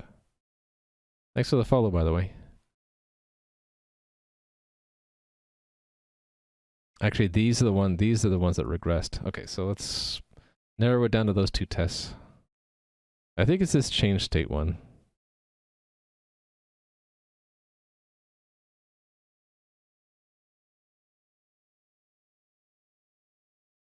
Well, the who is damaged. That's weird.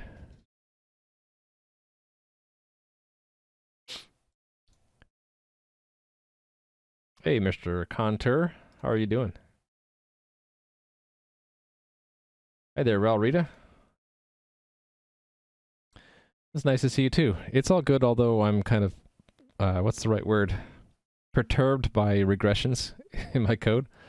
But I have a unit test framework that I can use to catch them, and then if I don't catch them here, I make a new test. Well, let's look at this one first. What's going on here? We're adding a note to a ticket by an admin. Is that also broken in the real? Let's see. Test. No, that works.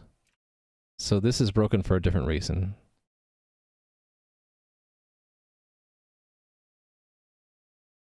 And it said what? State is open, type is state, version is 2, but then this who was added. Is that what we want? We want to add who 0? for a GM change, or is this the real problem? Client ID is 1. Wait a minute. I'm looking at the wrong one. This one. Well, no. This one. 584. What do the tests actually do? This test is just testing the coordinator subset of the server, saying that when the admin sends this message to the game, that this command is added to the game. Right? The admin asks to add a note to a ticket saying this, and that it should be added. Thanks for the follow, by the way. Do you have maybe a YouTube channel that has VODs from the very beginning? Yes, I do.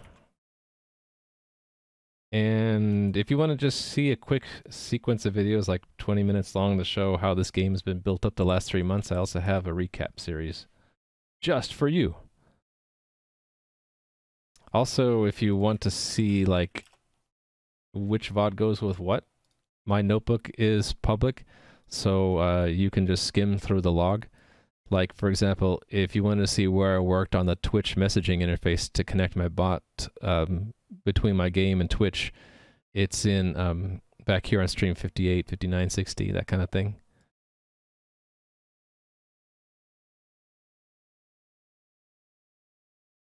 VOD should link to what? YouTube? So alias com YouTube VOD. VOD. There we go. Done. Those are going directly to my game, by the way. And that ends up showing up in the game under this tab. Right here. So I just added VOD to be an alias to YouTube. Alright. I want to let me take a bookmark. Bookmark. And then this test goes with the code over here. What am I doing on time? I got another 20 minutes.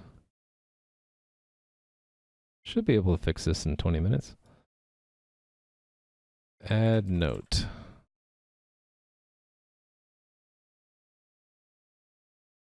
It's this make command, right?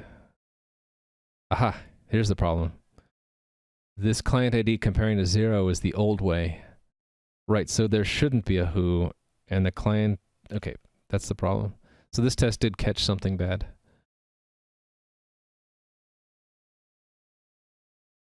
But this is irrelevant now. What it really should check is true, that it came from an admin. From admin. Is that not... Oh, wait.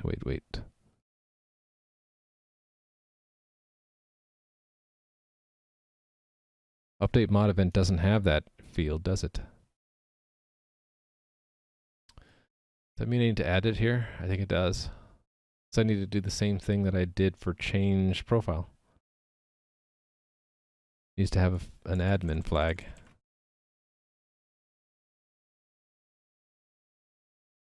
Mod event.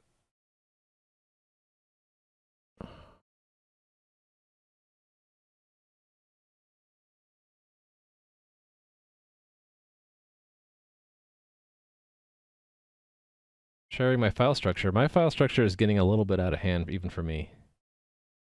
But I can go over it really briefly from the top. So at the very top level, it's a mixture of source code and build folders and auxiliary folders. So how does this work? Basically, at the very top level, everything should have a name that makes sense. So if it's build, it's a you know, object files and executables and stuff like that. That's built from the source. Everything else is generally source code. And unless it's special name like doc is for documentation. But anyway, things with names are usually either going to be libraries or programs, and I try to make them each one a self-contained unit. So like hash is a library that has its own Git repository, and it has its own API, and APIs are always under include, and then source code under source, and then test has the source code for unit tests. And I try to have a README that explains what it is and how to build it and stuff like that. And then there's a license and then some kind of build system description. So I've been using CMake. I've been meaning to look into Premake and a couple other alternatives, but right now it's CMake. So you would clone this repository, and then that's one library, and then HTTP is another library.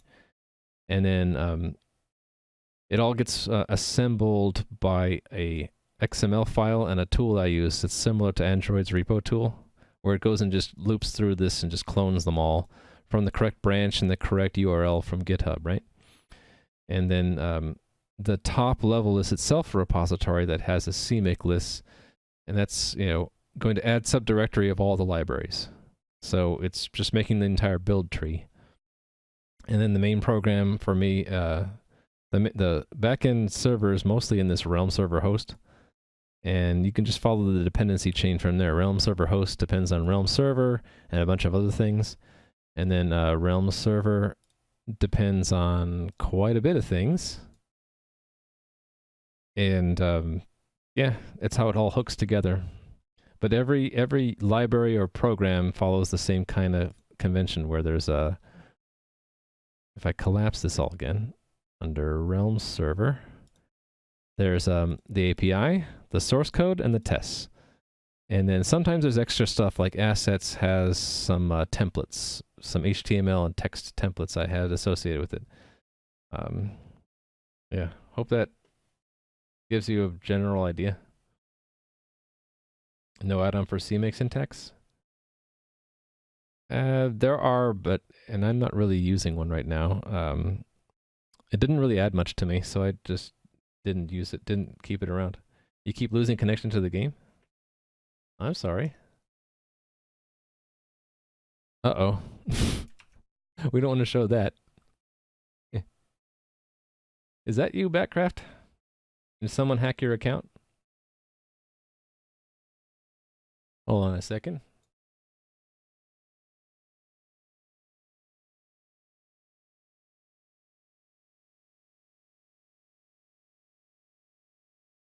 All right.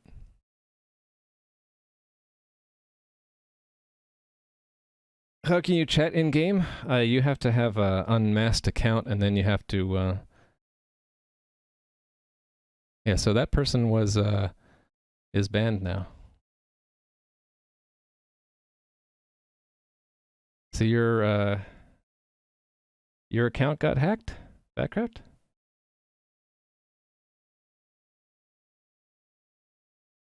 I had to ban it because it started spamming bad words. So either you did that or someone else logged in as you and took it over.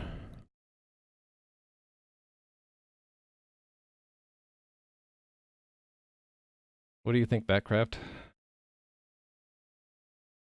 You might have to reset your password on that if that's really you, if that someone took your account.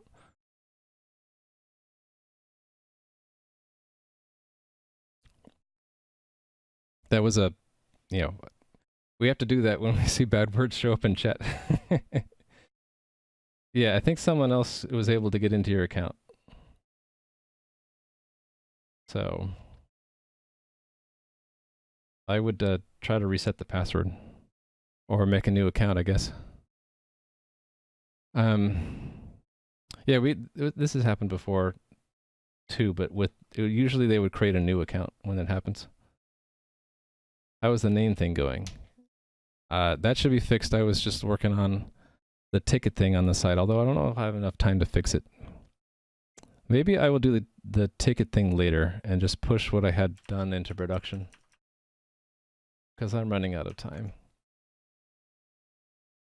Data breach? I don't know. So the way my server stores passwords, it doesn't store it in the clear. It stores it, it runs it through PBKDF2, about 10,000 iterations using SHA-256 or 512. I can't remember which one. So it should be pretty secure. So if someone hacks your account, it's because they knew your password. Hey there, Frost Ice Cold. How do you go on implementing an RFC? I did that a couple times in the past. I usually just try to read it and very slowly, and try to start with RFCs that are simpler. Hey there, Toulouse. Oh, you said hi a bit up. I was a little bit distracted because we had someone log in and say bad words in chat. Oh, you made a new account. Okay. I can't unmask it until I push this into production. That's the problem. What did I modify here? Okay, let me not check those in yet. Let me stash that for now. Let me see, did I change anything in the front end? That was today's work. Okay, I think it was all back end stuff, right? Yeah, okay, so we're only changing the back end. So I'm going to make sure that's pushed, and I'm going to, I don't have a shell yet. Okay, let's get a shell. Getting a shell.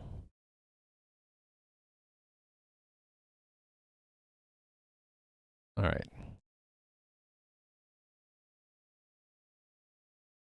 Git pull that.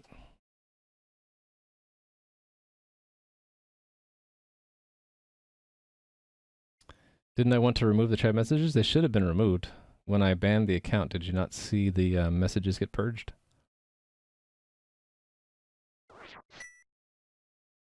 Yeah, but I don't think that it showed the...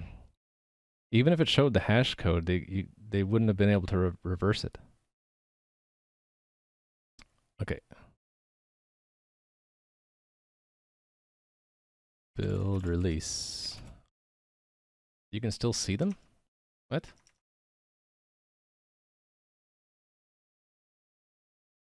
No, this is the Batcraft made a new account, right? Oh, you can still see the messages. That's what you're saying. Let me pull it off screen and see if I can see them. Oh, yeah, that's true. I can still see them too. How do I get rid of them?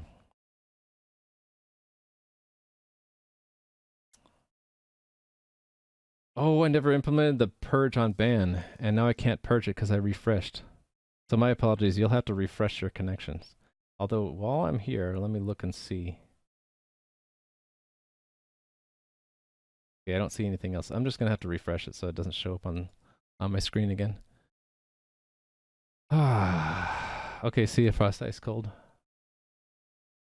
That's always something, isn't it? Okay, so secrets.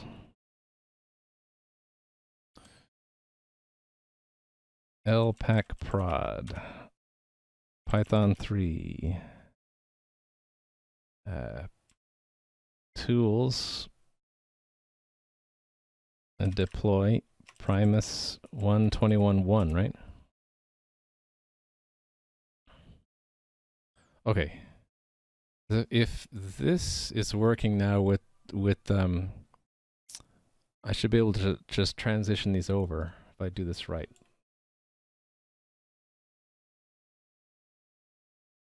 So let me monitor this while I'm doing it on the back end. Snapshot.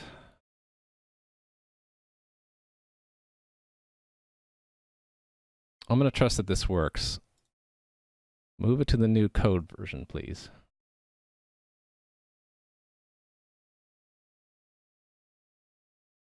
Oh, can't bind the address. Oh well.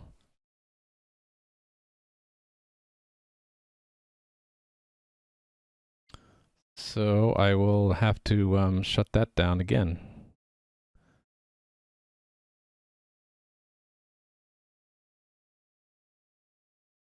I have a problem where I can't rebind the socket when it comes back up.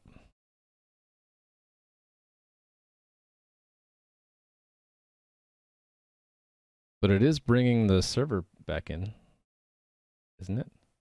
Hold on. That one took it a little bit longer. Okay, it came back up.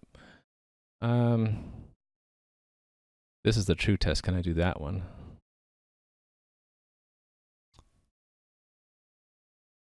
No. Oh, yes, it did. It had to time out. Okay, yeah, that did work. Can't bind its address though. Well, it worked. I just need to shut it down and wait a bit and then start it back up again. So it's not a raft issue, it's a port number issue. I should probably have it just pick from a pool of available port numbers, and every time I change the version and it has to shut the server down and bring it back up, it just take from an unoccupied port number, I think. That's true, Raz. Murphy's Law. Anything bad that can happen will happen, right?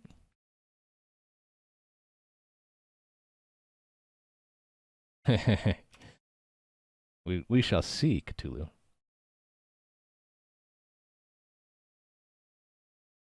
Okay, I'm just restarting the game right now. I need to make sure all the public ports get bound.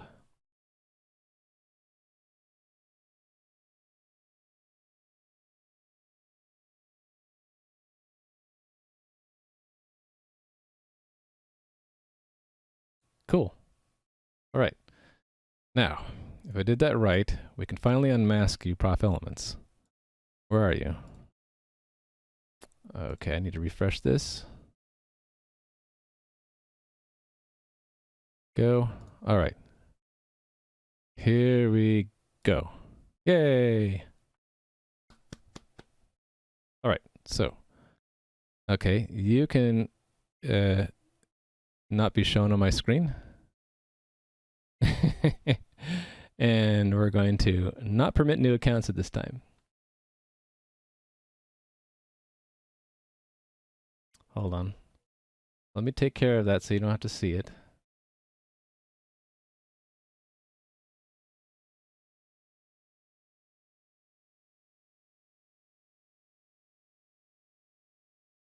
All right. So, Batcraft, are you still around?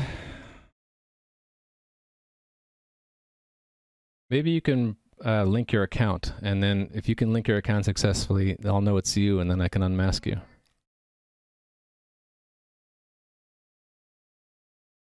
Yeah, I'll unmask you if you successfully link your account. You know how to do that? You go to, what happened here? Oh, I stopped the, no, it just took a while. You, go here and you, get this link and you paste it in chat. Okay, you did it. All right. So, happy Monday, you got sponged. How am I doing today? I'm doing all right. Oh, you can't link your account already linked. Oh, no, don't do the link twice. Just do it once. Oh, yeah, No, it should move. Yeah, do that command again without with only one exclamation mark link. You might want to randomize the link again. Get a new one.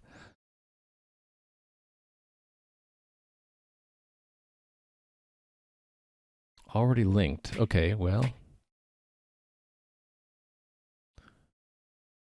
Let me fix that.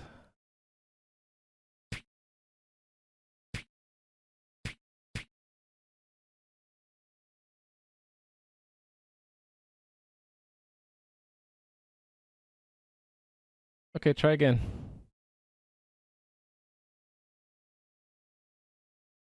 One more time.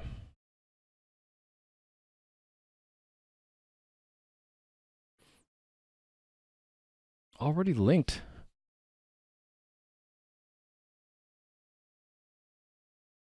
Why would it say that?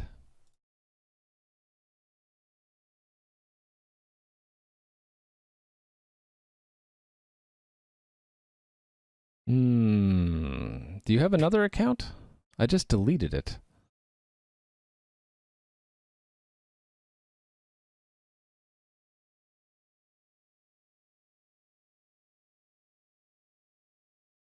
Oh, wait.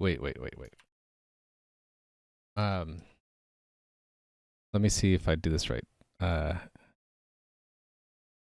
Let me, how do I do this?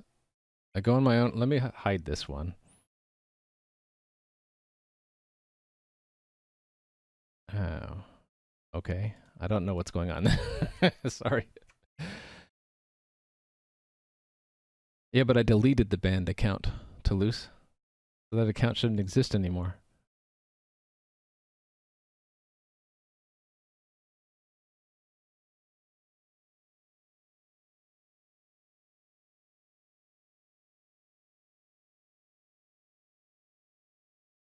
Shouldn't be.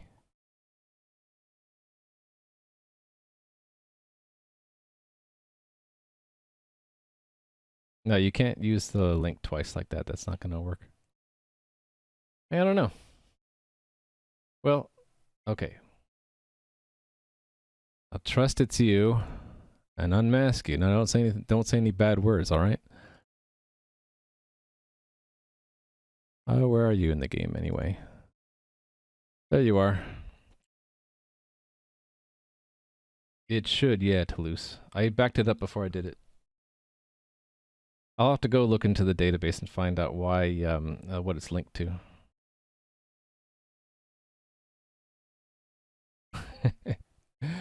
Okay, bye.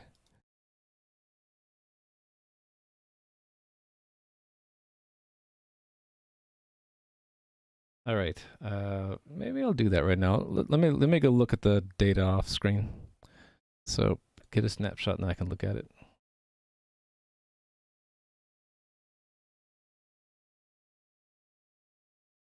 Let's.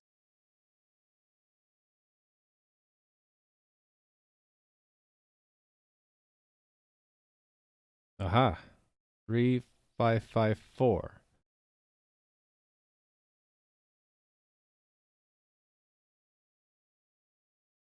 Oh, it doesn't delete the entity. That's why.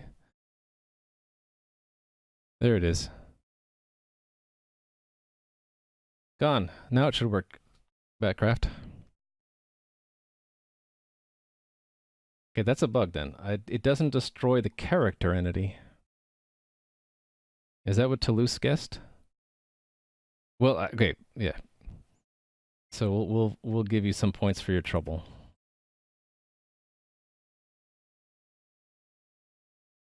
Yeah, let me enter a bug for this. See, this is good. The positive thing is that it uncovered a bug. So deleting player account does not destroy character entity. Or items, actually, also. And that is a bug. Sorry about that, Backcraft.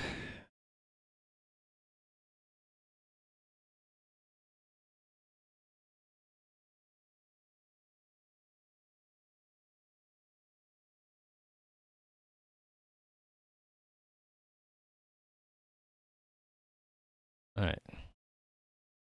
Okay, see ya. All right,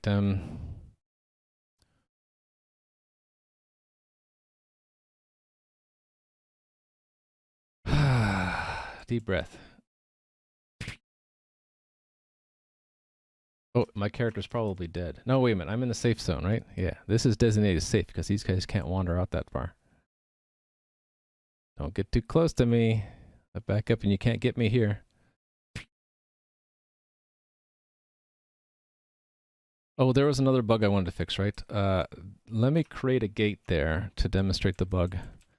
So inside, we're going to make a wall right here, and we're going to put a gate in the wall so that players can walk through that, right? Hey, there's Rally Monkey again.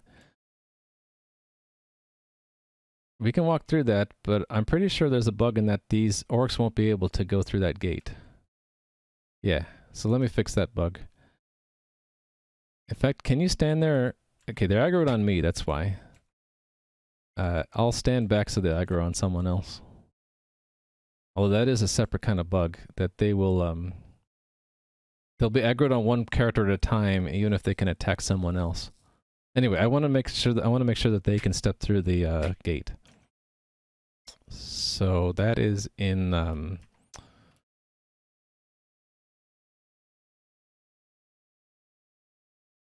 by the way, I'm going to do something else off stream really quick.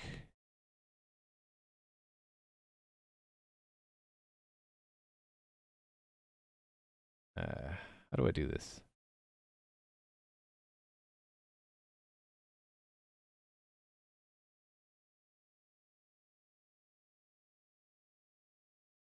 Oh, I can't.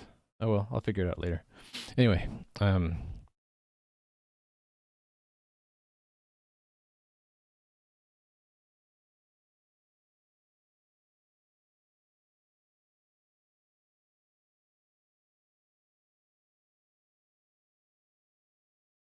distracted right now. It's in the AI, right? The pursuit. Pursuit direction. Can move. Yes, this one.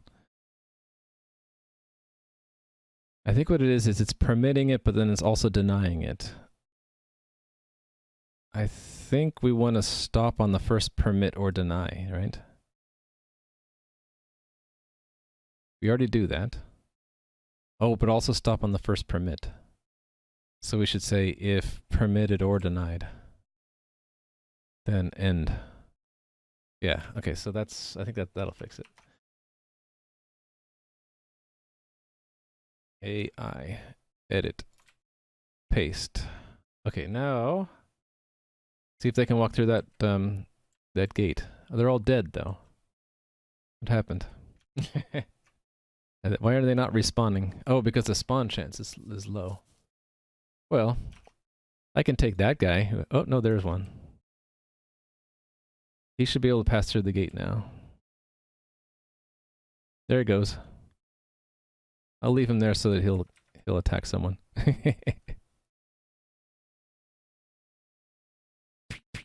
Or you'll gang up on him and defeat him. Okay, so that was the bug. I'm done with that.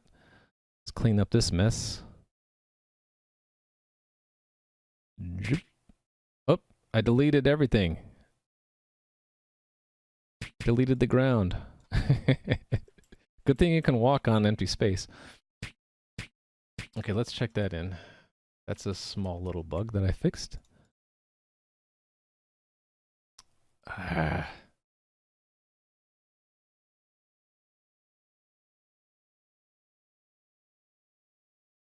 Yeah, I know. Hold on a second.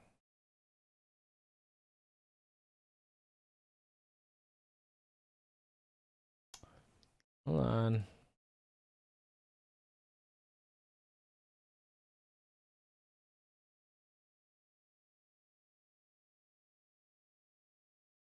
I wonder what's going on with that.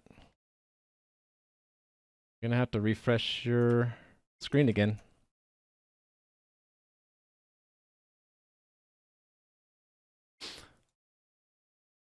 Yeah, sorry about that. Okay, so that's the second account that got infiltrated. So I probably have a security problem, don't I? Wonder what it is. That's disappointing. Well, I'll have to think about that.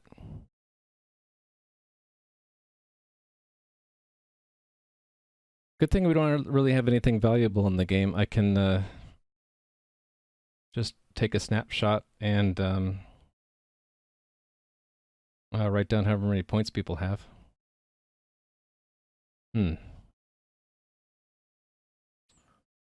It's very strange that we had 2 of those, though, not just 1. Anyway, we're past 4 hours, right? I should probably take a break and come back at this tomorrow.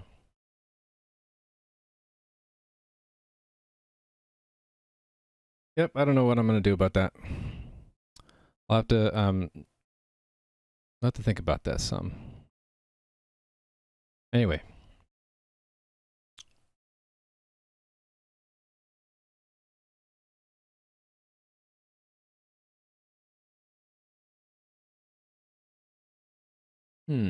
Okay. I'll think about it some. I'm just going to check this in. So.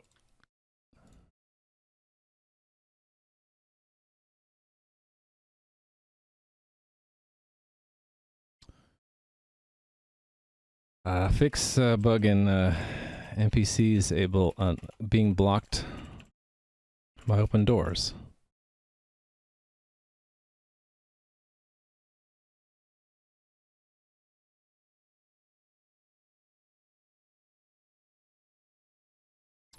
Okay, well, I hate to say it, but that kind of killed the day for me. So congratulations, whoever that was. I'm gonna go. I'm out of time anyway. I'm just gonna go raid someone.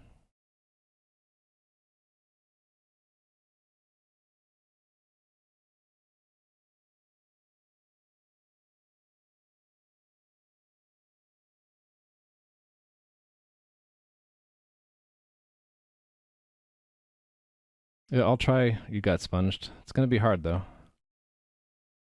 I don't know what to do. I don't really. I'm just gonna end it. I'm not gonna raid anybody. I'll see you guys tomorrow. Bye. See you tomorrow. Bye.